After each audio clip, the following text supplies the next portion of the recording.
దేవుని పరిశుద్ధ నామానికి మహిమ కలుగును గాక। ଏହି ଉଦ୍ଦୀପନା ସଭା ସଂକଳନର ଦ୍ୱିତୀୟ ସନ୍ଧ୍ୟାରେ ପ୍ରଭୁ ଆମ୍ଭମାନଙ୍କୁ ନେଇ ଆସୁଛନ୍ତି। ఈ 3 దినాల కూడికలో రెండో దినక సాయంకాల వేళ మన దేవుడు సమకూర్చి ఉన్నారు। ଏହି ଅବସରରେ ସଭାରେ ଉପସ୍ଥିତ ମାନ୍ୟଗଣ୍ୟ ପ୍ରଭୁଙ୍କ ଦାସଗଣଙ୍କୁ ସଭାସ୍ଥିତ ସମସ୍ତ ସଦ୍ଭକ୍ତଗଣଙ୍କୁ ମୋ ପକ୍ଷରୁ ବହୁତ ବହୁତ ସାଧୁବାଦ ଏବଂ ନମସ୍କାର। ఈ యొక్క సందర్భాలలో కూడికను ఏర్పాటు చేసిన దైవజనులు, అలాగే కూడి వచ్చిన దైవ సేవకులు, కూడి వచ్చిన సంఘ విశ్వాసులందరూ కూడా యేసు ప్రభు నామములో నాకు వందనాలు తెలియజేస్తున్నాను। ଆସନ୍ତୁ ଆମେ ପଦେ ପ୍ରାର୍ଥନା କରି ଈଶ୍ୱରଙ୍କ ବାକ୍ୟ ଆଡ଼କୁ ଯିବା। దీన్ని ప్రార్థన చేసి దేవుని వాక్యంలోకి వెళ్దాం। ମହାମହିମ ସ୍ୱର୍ଗସ୍ଥ ପିତ ତୁମ୍ଭ ମହତ୍ ନାମର ଧନ୍ୟବାଦ ହେଉ। మహిమ కలిగిన పరలోకపు తండ్రి నీ గొప్ప నామానికి మహిమ కలుగును గాక। ଏହି ସନ୍ଧ୍ୟାରେ ଆମ୍ଭେମାନେ ତୁମ୍ଭ ବାକ୍ୟ ଶ୍ରବଣ କରିବା ପାଇଁ ଆଗଭର ହେଉଛୁ। ఈ సాయంకాల వేళ నీ వాక్యం వినడానికి మేము ముందుకు వస్తున్నాము ప్రభువా। ଏହି ସମୟ ଆମ ସମସ୍ତଙ୍କ ପାଇଁ ସ୍ୱର୍ଗ ଉନ୍ମୁକ୍ତ ହେବାର ସମୟ ହେଉ। ప్రభు ఈ సమయము మా అందరి కొరకై పరలోకము తెరవబడి మన్న వచ్చున్నట్టుగా జరుగును గాక। ପ୍ରଭୁ ନିତ୍ୟ ନିତ୍ୟ ତୁମ୍ଭେ ବକ୍ତା ହୋଇକି କଥା କହିଥାଅ। ప్రభు నిత్యము మీరే ప్రభు నైనా తండ్రి వక్తగా ఉండి నాయన ప్రసంగుడు ఉండి వాక్యము చెప్పి దేవుడే ఉన్నావు। ଏହି ବେଳାରେ ମଧ୍ୟ ପ୍ରଭୁ ତୁମ୍ଭେ ହିଁ କଥା କୁହ ବୋଲି ପ୍ରାର୍ଥନା କରୁଛୁ। ఈ సమయం ముందు కూడా మీరే మాట్లాడమని మేము ప్రార్థిస్తున్నాము। ସ୍ୱର୍ଗ ଉନ୍ମୁକ୍ତ କର ପ୍ରଭు। ప్రభు పరలోకము తెరవబడును గాక। ସମସ୍ତଙ୍କ ହୃଦୟ ମୁତାବକ କଥା କୁହ ପିତା। ప్రభు ప్రతి ఒక్క హృదయాన్ని తాకగలుగునట్టుగా మాట్లాడండి। ସମସ୍ତ ପ୍ରତିବନ୍ଧକ ଯୀଶୁଙ୍କ ନାମରେ ଦୂର ହେଉ। ప్రతి విధమైన ఆటంకాలను యేసు నామములో దూరమగును గాక। ପ୍ରଭୁ ତୁମେ ଉପସ୍ଥିତ ହୋଇ ଆମ ସମସ୍ତଙ୍କୁ ଆଶୀର୍ବାଦ କର ବୋଲି ପ୍ରାର୍ଥନା ଧନ୍ୟବାଦ ସହିତ ଯୀଶୁଙ୍କ ନାମରେ ମାଗିବି। ప్రభు మీరు దిగి వచ్చి ప్రతి ఒక్కరిని మీరు ఆశీర్వదించమని కోరి యేసు ప్రభు నామములో ప్రార్థించుచున్నాము తండ్రి, ఆమేన్। ଜଣେ ଶାସ୍ତ୍ରଜ୍ଞ ଯୀଶୁଙ୍କ ନିକଟକୁ ଆସିଲେ ఒక ధర్మశాస్త్ర ఉపదేశకుడు యేసు వద్దకు వచ్చారు। ଆଉ ସେ ଯୀଶୁଙ୍କୁ ପ୍ରଶ୍ନ ପଚାରିଲେ, ఆయన యేసును ఒక ప్రశ్న అడిగారు। ଗୁରୁ ଅନନ୍ତ ଜୀବନର ଅଧିକାରୀ ହେବା ନିମନ୍ତେ ମୁଁ କ'ଣ କରିବି? బోధకుడా నిత్య జీవన వారసుని అవ్వడానికి నేను ఏమి చేయాలి? ଲୁକ ସୁସମାଚାର 25 ଅଧ୍ୟାୟ ତାହାର 10 ଅଧ୍ୟାୟ ତାହାର 25 ପଦ। లూకాసు వార్త 10వ అధ్యాయము 25వ వచనం। ଆଉ ଦେଖ ଜଣେ ବ୍ୟବସ୍ଥା ଶାସ୍ତ୍ରଜ୍ଞ ଉଠି ତାହାଙ୍କୁ ପରୀକ୍ଷା କରି ପଚାରିଲେ, ହେ ଗୁରୁ, ଅନନ୍ତ ଜୀବନର ଅଧିକାରୀ ହେବା ନିମନ୍ତେ ମୁଁ କ'ଣ କରିବି? ଏଠାରେ ଜଣେ ଆଜିର ଭାଷାରେ ଥିଓଲୋଜିଆନ ବୋଲି ଆମେ କହୁ, ଏହିପରି ଜଣେ ଧର୍ମ ଶାସ୍ତ୍ରଜ୍ଞ ଆସି ଯୀଶୁଙ୍କୁ ପରୀକ୍ଷା କରିକି ପଚାରିଲେ, ଗୁରୁ, ଅନନ୍ତ ଜୀବନର ଅଧିକାରୀ ହେବା ନିମନ୍ତେ ମୁଁ କ'ଣ କରିବି?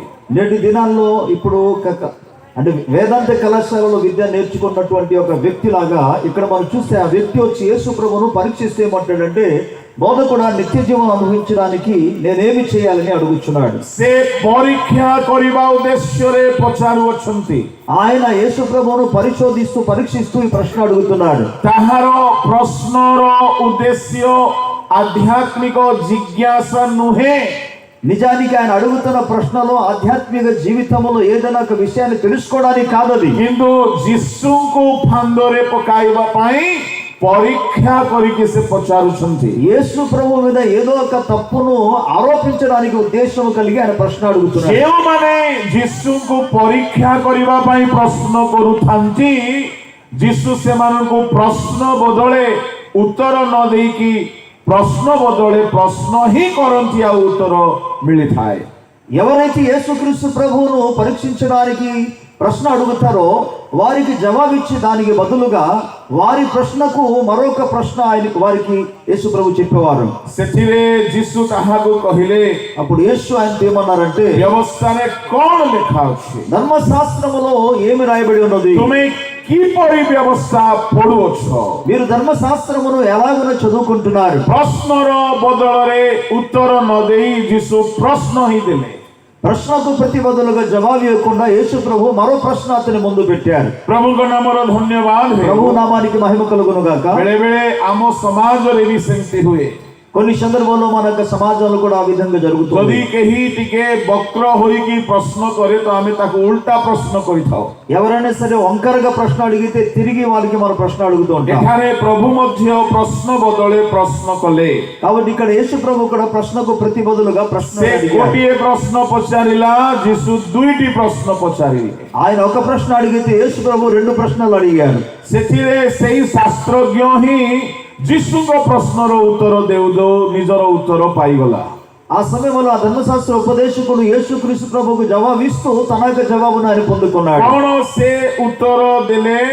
ఏంటని ఆయన జవాబు ఇచ్చారు? ତୁମେ ଆପଣା ସମସ୍ତ ଅନ୍ତଃକରଣ, ସମସ୍ତ ପ୍ରାଣ, ସମସ୍ତ ଶକ୍ତି ଓ ସମସ୍ତ ମନ ଦେଇ ପ୍ରଭୁ ଆପଣା ଈଶ୍ୱରଙ୍କୁ ପ୍ରେମ କର, ପୁଣି ଆପଣା ପ୍ରତିବାସୀକୁ ఆత్మతుల్య ప్రేమ కరో. అతడు దేవుడైన ప్రభువును నీ పూర్ణ హృదయముతోను, నీ పూర్ణ ఆత్మతోను, నీ పూర్ణ శక్తితోను, నీ పూర్ణ వివేకముతోను ప్రేమింపవలననియు, నిన్ను వల్ల నీ పొరుగు వాడిని ప్రేమింపవలననియు రాయబడి ఉన్నదని చెప్పెను. ସେଥିରେ ଯୀଶୁ ତାହାକୁ କହିଲେ, దానికి యేసు ప్రభు ఇలాగ చెప్పారు, ତୁମେ ଯଥାର୍ଥ ଉତ୍ତର ଦେଲ, నీవు సరిగా జవాబిచ్చింది, ఉత్తరం ଏହା କର, అలాగుననే చేయము, ତହିଁରେ ତୁମେ ଜୀବନ ପାଇବ। అప్పుడు నీవు నిత్య జీవాన్ని పొందుకుంటావు. ପ୍ରଭୁଙ୍କ ଲୋକମାନେ ଅନନ୍ତ ଜୀବନ ପାଇବା ପାଇଁ ହେଲେ ప్రియమైన దేవుని ప్రజలారా, నిత్య జీవం పొందుకోవాలంటే এই দুই ଗୋଟି କର୍ମ କରିବାକୁ ପଡିବ। ఈ రెండు విషయాలు మనం చేయవలసిన వారమే ఉన్నాము. କଣ କଣ ଏ ଦୁଇ ଗୋଟି କର୍ମ? మనం చేయవలసిన రెండు క్రియలేంటి? ପ୍ରଥମେ ଈଶ୍ୱରଙ୍କୁ ପ୍ରେମ କରିବା, మొదటిది దేవుణ్ణి మనం ప్రేమించడం, ଦ୍ୱିତୀୟରେ ପ୍ରତିବାସୀକୁ ପ୍ରେମ କରିବା। అలాగనే మన పొరుగు వారిని మనం ప్రేమించడం. ବାଇବଲର ସବୁଠାରୁ ଉତ୍କୃଷ୍ଟ କଥା ଏହା ଅଟେ। పరిశుద్ధ గ్రంథంలో అతి శ్రేష్టమైన వాక్యం ఇది. ବାଇବଲର ସବୁଠାରୁ ସାର କଥା ଏହା ଅଟେ। బైబిల్ గ్రంథంలో రాయబడిన అతి ఉన్నతమైన స్వచ్ఛమైన వాక్యం ଯଦି ఇది. ମଣିଷ ପାଇଁ କୌଣସି କର୍ମ ଅତ୍ୟାବଶ୍ୟକୀୟ, ତାହା ହେଉଛି ଏଇ ଦୁଇ ଗୋଟି କର୍ମ। మనిషి జీవితంలో ఏదైనా సరే అత్యవసరమైన పని ఉన్నదంటే ఈ రెండు మాటలను వారి జీవితంలో పాటించడమే. ଯଦି ଜଣେ ଈଶ୍ୱରଙ୍କୁ ପ୍ରେମ କରେ ଆଉ ପ୍ରତିବାସୀକୁ ପ୍ରେମ କରେ, ସେ ନର୍କ ଯିବ ନାହିଁ।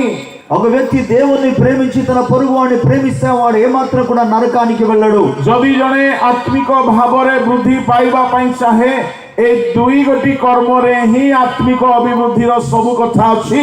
ఒక వ్యక్తి ఆధ్యాత్మికంగా ఎదుగుదల పొందాలంటే ఈ రెండు ఆజ్ఞలు పాటించడం ద్వారా ఆత్మీయంగా బలము పొందగలడు. ଈଶ୍ୱରଙ୍କୁ ପ୍ରଥମେ ପ୍ରେమ କରିବା।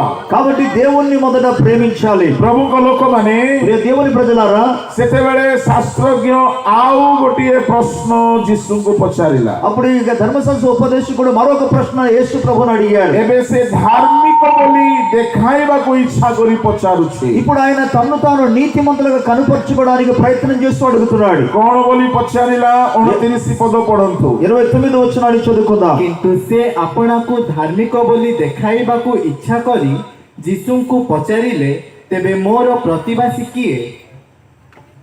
ଏଠାରେ ସେ ନିଜକୁ ଧାର୍ମିକ ବୋଲି ଦେଖାଇବାକୁ ଇଚ୍ଛା କରି ପଚାରୁଛି, ଯୀଶୁ ମୋର ପ୍ରତିବାସୀ କିଏ? ఆయన తన్ను తాను నీతిమంతులుగా కనపరుచుకోవడానికి అడుగుతే ఏమంటాడు? యేసు నాకు పొరుగువాడు ఎవరు అని ప్రశ్న అడిగారు. ପ୍ରଭୁଙ୍କ ଲୋକମାନେ, ప్రియ దేవుని ప్రజలారా, ପ୍ରଭୁ ଯୀଶୁ ତାହାକୁ ସୁନ୍ଦର ଉତ୍ତର ଦେଲେ। యేసు ప్రభు అతనికి చక్కటి జవాబును ఇచ్చారు. କଣ ଉତ୍ତର ଦେଲେ? 30 ପଦରେ 30 వచనములు ఏమని జవాబు ఇచ్చారు ఆయన? ଯୀଶୁ ସେହି ପ୍ରସଙ୍ଗ ଧରି କହିଲେ, ବସ ରହିଯାଆନ୍ତୁ। ଯୀଶୁ ସେଇ ପ୍ରସଙ୍ଗ ଧରିକି କହିଲେ, యేసు తానిచ్చిన మాట ప్రకారముగా ఆయన బోధించడం మొదలు పెట్టారు. ଆଜି ଆମର ପ୍ରସଙ୍ଗ ସେହି ପ୍ରସଙ୍ଗ ଅଟେ। ఈ రోజు మన యొక్క సందేశము ఆ సందేశమే.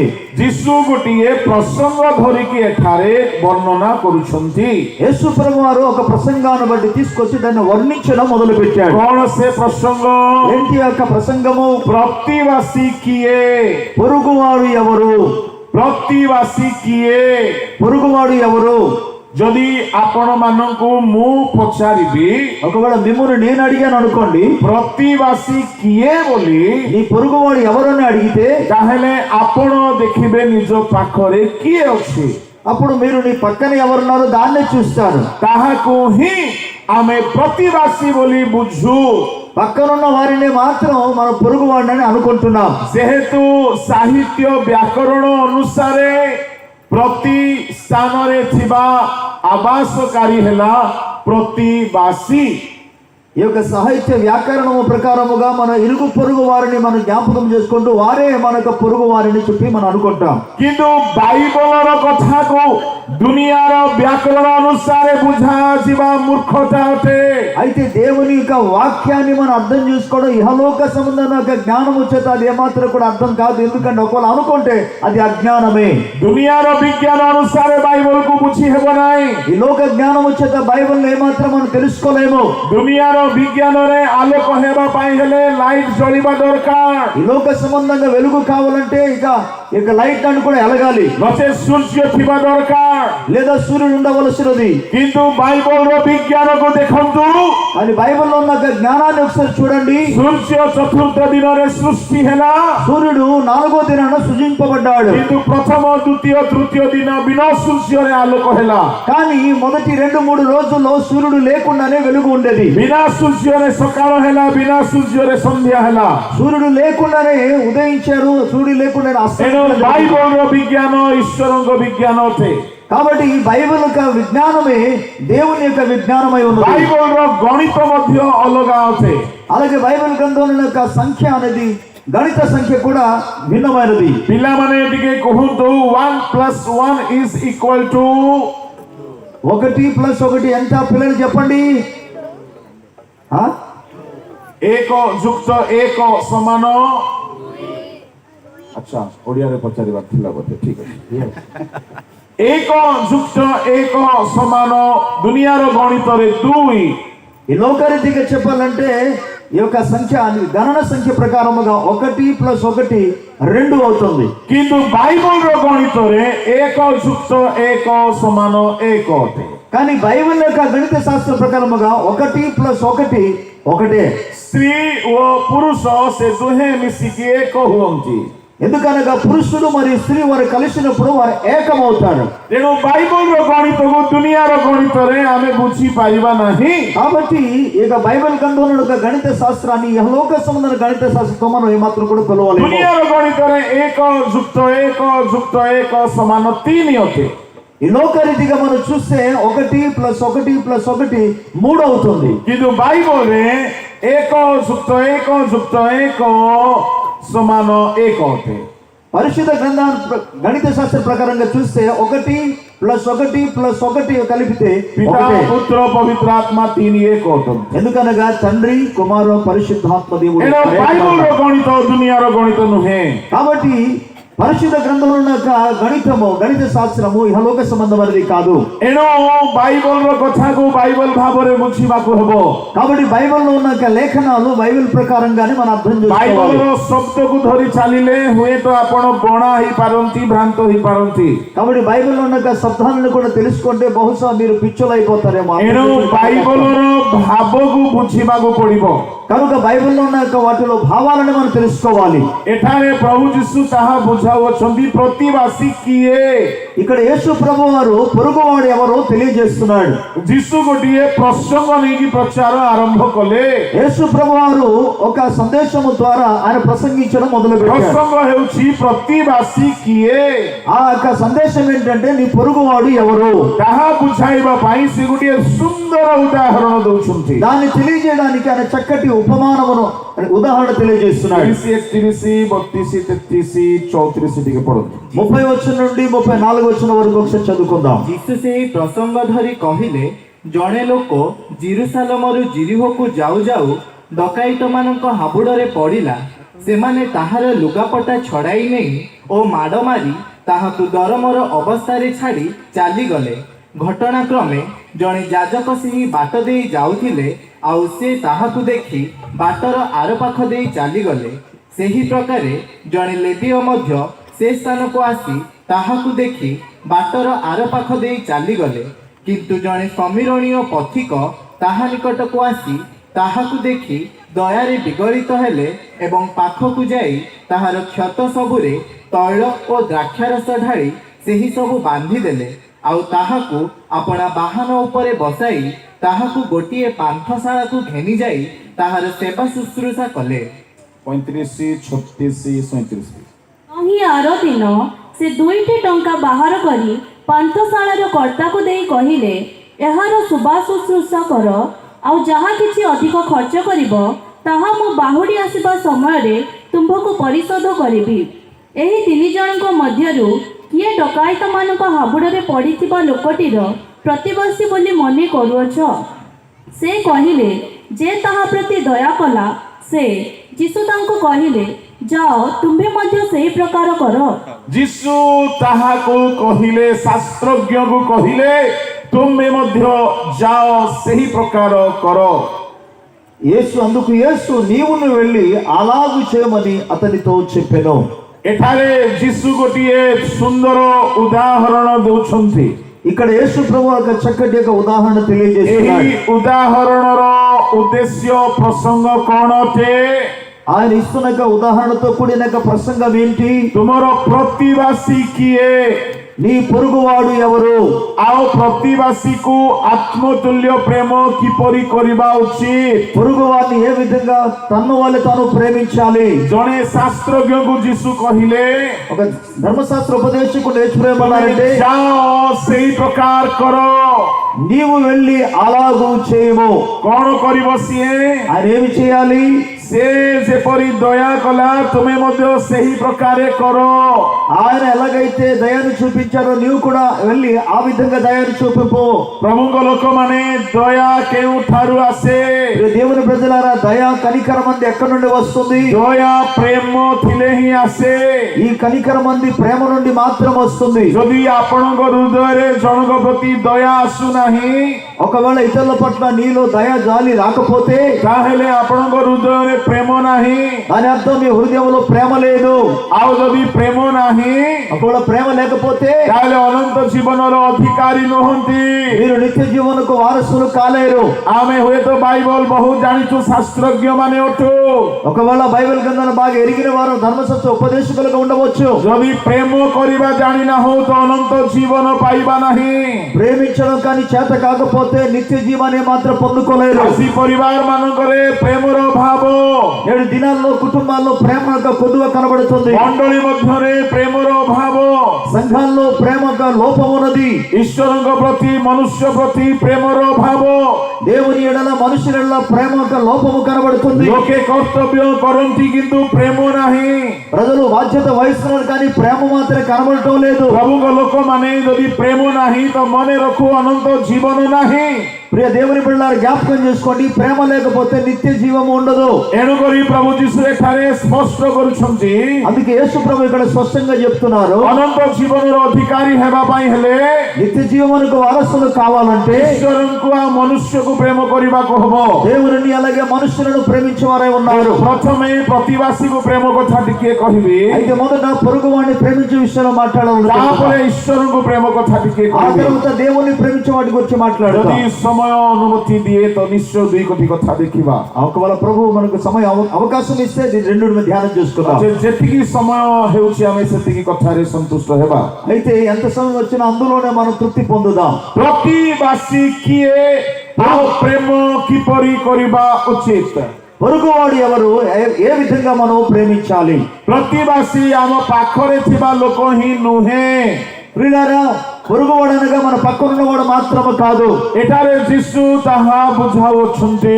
ఇక్కడ యేసు ప్రభు దాన్ని గురించి తెలియజేస్తున్నాడు। ଜଣେ ଜେରୁସାଲେମରୁ ଜିରିହ ଆଡକୁ ଯାତ୍ରା କଲା। ఒక వ్యక్తి యెరూషలేము నుండి యెరికో వైపు వెళుతున్నాడు। ଆଉ ପଥ ମଧ୍ୟରେ ଡକାୟତ ମାନଙ୍କ ହାବୁଡରେ ପଡିଲା। ఈ మార్గ మధ్యాన దొంగల చేత చిక్కబడ్డాడు। ସେମାନେ ତାହାର ଲୁଗାପଟା ଛଡାଇ ନେଲେ।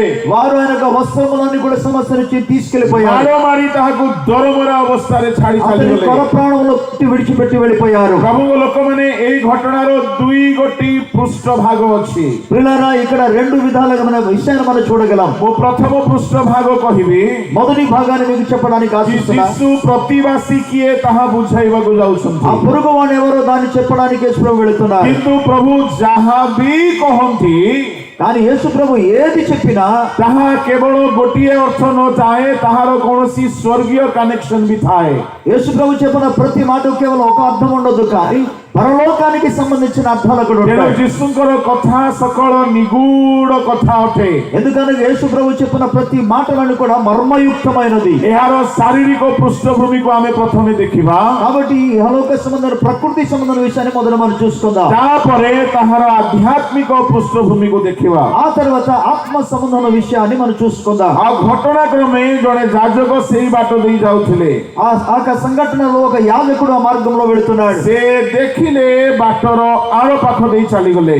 ఆ వ్యక్తిని చూసి త్రోవను తప్పించుకొని అని వెళ్ళిపోయాడు. ଆଉ ଜଣେ ଲେବୀୟ ମଧ୍ୟ ଦେଖିଲେ ବାଟ ଆର ପାଖ ଦେଇ ଚାଲିଗଲେ। అలా లేవీయుడు కూడా ఆ దృశ్యాన్ని చూసి త్రోవ మళ్లించుకొని వెళ్ళిపోయాడు. ଯୀଶୁ କହୁଛନ୍ତି ପ୍ରତିବାସୀକୁ ଆତ୍ମତୁଲ୍ୟ ପ୍ରେମ କର। యేసు ప్రభు అంటున్నాడు, నీ పొరుగువాన్ని ప్రేమించు. ଏଇ ଲେବୀୟ ଯାଜକ ଏମାନେ ଧାର୍ମିକ ଅଟନ୍ତି, କିନ୍ତୁ ପ୍ରେମ ବିହୀନ ଧାର୍ମିକ। ఈ లేవీయులు యాజకులందరూ కూడా నీతిమంతులే కానీ ప్రేమ లేని నీతిమంతులు. ଏମାନେ ରିଲିଜିୟସ୍ ଲୋକମାନେ ଅଟନ୍ତି। వీరు కేవలం భక్తికి సంబంధించిన ప్రజలు మాత్రమే. ଲେବୀୟ ମାନେ ହେଲେ ବଂଶାନୁକ୍ରମେ ଈଶ୍ୱରଙ୍କ ସେବା କରିବା ଜାତି ଅଟନ୍ତି। లేవీయులు ఎవరనగా వారి యొక్క వంశక్రమానుసారంగా సేవ కార్యక్రమంలో వెళ్ళేవారు. ଏମାନେ ସମୟ ଅନୁସାରେ ଗିର୍ଜାକୁ ଯାଆନ୍ତି। వారు సమయానికే వారు సంఘానికి చర్చికి ପୁରା వెళ్తారు. ବିଶ୍ୱସ୍ତ ଭାବରେ ବଳି ଉତ୍ସର୍ଗ କରନ୍ତି। వారు చాలా నమ్మకముగా బలులు అర్పణ చేస్తారు. ଧାର୍ମିକତାର ନୀତି ନିୟମାନୁସାରେ ସବୁ ବଳିର ପ୍ରଥା ପାଳନ କରନ୍ତି ఈ యొక్క నీతి న్యాయానుసారంగా ఇవ్వబడిన ప్రతి విధమైన బలులన్నీ కూడా అర్పణ చేస్తారు. ଏବଂ ବ୍ୟବସ୍ଥା ଅନୁସାରେ ପିନ୍ଧନ୍ତି। అలాగే ఈ యొక్క ధర్మశాస్త్ర ప్రకారంగా వారు వస్త్రధారణ చేస్తారు. ବ୍ୟବସ୍ଥା ଅନୁସାରେ ଶୁଚି ହୋଇକି ରୁହନ୍ତି। ధర్మశాస్త్ర ప్రకారముగా వారు పరిశుద్ధి కలిగి ఉంటారు. ସବୁ କର୍ମ କ୍ରିୟା ବ୍ୟବସ୍ଥା ଅନୁସାରେ କରନ୍ତି। వారు చేసే ప్రతి ఒక్క పనులు ధర్మశాస్త్ర అనుసారంగా వాళ్ళు ହେଲେ చేస్తారు. ବ୍ୟବସ୍ଥାର କ୍ରିୟାକର୍ମ କରୁ କରୁ କରୁ କରୁ ପ୍ରେମ କରିବା ଭୁଲି ଯାଇଛନ୍ତି। ఈ ధర్మశాస్త్రాన్ని క్రియను అనుసరిస్తూ వారు ప్రేమించే విషయమో మర్చిపోయారు. ଆଜି ଅନେକ ମଣ୍ଡଳୀରେ ସେଇ ଅବସ୍ଥା। నేడు అనేక సంఘాలలో ఇదే పరిస్థితి కనబడుతుంది. ଏଠାରେ ଯେମିତି ଲେବୀୟ ଆଉ ଯାଜକର ଅବସ୍ଥା, ఇక్కడ లేవీయులు అలాగే ఆ యాజకుని యొక్క పరిస్థితి ఎలాగున్నదో, କଣ ଲେବୀର ଅବସ୍ଥା?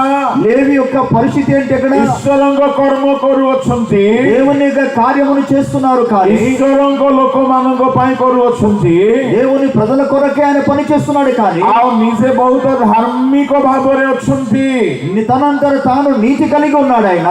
ଆଉ ମନ୍ଦିର ବେଳକୁ ଯାଉଛନ୍ତି। అలాగే దేవుని యొక్క మందిరానికి వెళుతున్నాడు. କିନ୍ତୁ ଜଣେ ଲୋକ ମରିବା ଅବସ୍ଥାରେ ଥିଲେ ବି ତାକୁ ଦୟା କରୁନାହାନ୍ତି। ఒక వ్యక్తి చావడానికి సిద్ధంగా ఉన్న సరే అతని పట్ల ఎటువంటి దయా కనికరం చూపటం లేదు. ଏଇ ଲୋକ ଧାର୍ମିକ ଅଟେ କିନ୍ତୁ ଦୟାରହିତ ଅଟେ। ఈ వ్యక్తి నీతిమంతుడు కానీ దయా కనికరము లేని నీతిమంతుడు. ଆଉ ଯୀଶୁ ତେଣୁ କରି ଏଠାରେ ବୁଝାଉଛନ୍ତି, కనుక యేసు ఇక్కడ అందుకే తెలియజేస్తున్నారు. ଏ ଶାସ୍ତ୍ରଜ୍ଞ ନିଜକୁ ଧାର୍ମିକ ଦେଖାଇକି ପଚାରିଥିଲା, ఈ ధర్మశాస్త్ర ఉపదేశకుడు తను నీతిమంతులుగా ମୋର కనపరచుకుంటూ అడిగాడు, ପ୍ରତିବାସୀ କିଏ? నా యొక్క పొరుగువాడు ఎవరు? ଯୀଶୁ ତାହାକୁ ବୁଝାଉଛନ୍ତି, యేసు ప్రభు అతను తెలియజేస్తున్నారు. ଧାର୍ମିକ ଦେଖାଇ ହେବା ଲୋକମାନଙ୍କ ଠାରେ ପ୍ରେମ ନଥାଏ। ఎవరైతే నీతి కనపరచడానికి ప్రయత్నం చేస్తారో వాళ్ళు ప్రేమ ବେଳେ ఉండదు. ବେଳେ ମଣ୍ଡଳୀ ଭିତରେ ବହୁତ ଏମିତି ଥାନ୍ତି। కొన్ని సందర్భాల్లో సంఘం లోపల అటువంటి విశ్వాసులు ఉంటారు. ମଣ୍ଡଳୀର ବାଇଲକୁ ଧରିକି ବେଶୀ ଉତ୍ପାତ କରନ୍ତି। వారు సంఘములో ఉన్న కొన్ని కార్యక్రమాలు పట్టుకొని వాళ్ళు ఎంతో గర్విస్తారు. ଆଉ ସେମାନେ ବାଇଲକୁ ଧରିକି ମଣ୍ଡଳୀ ମଧ୍ୟରେ ଝଗଡା କରନ୍ତି।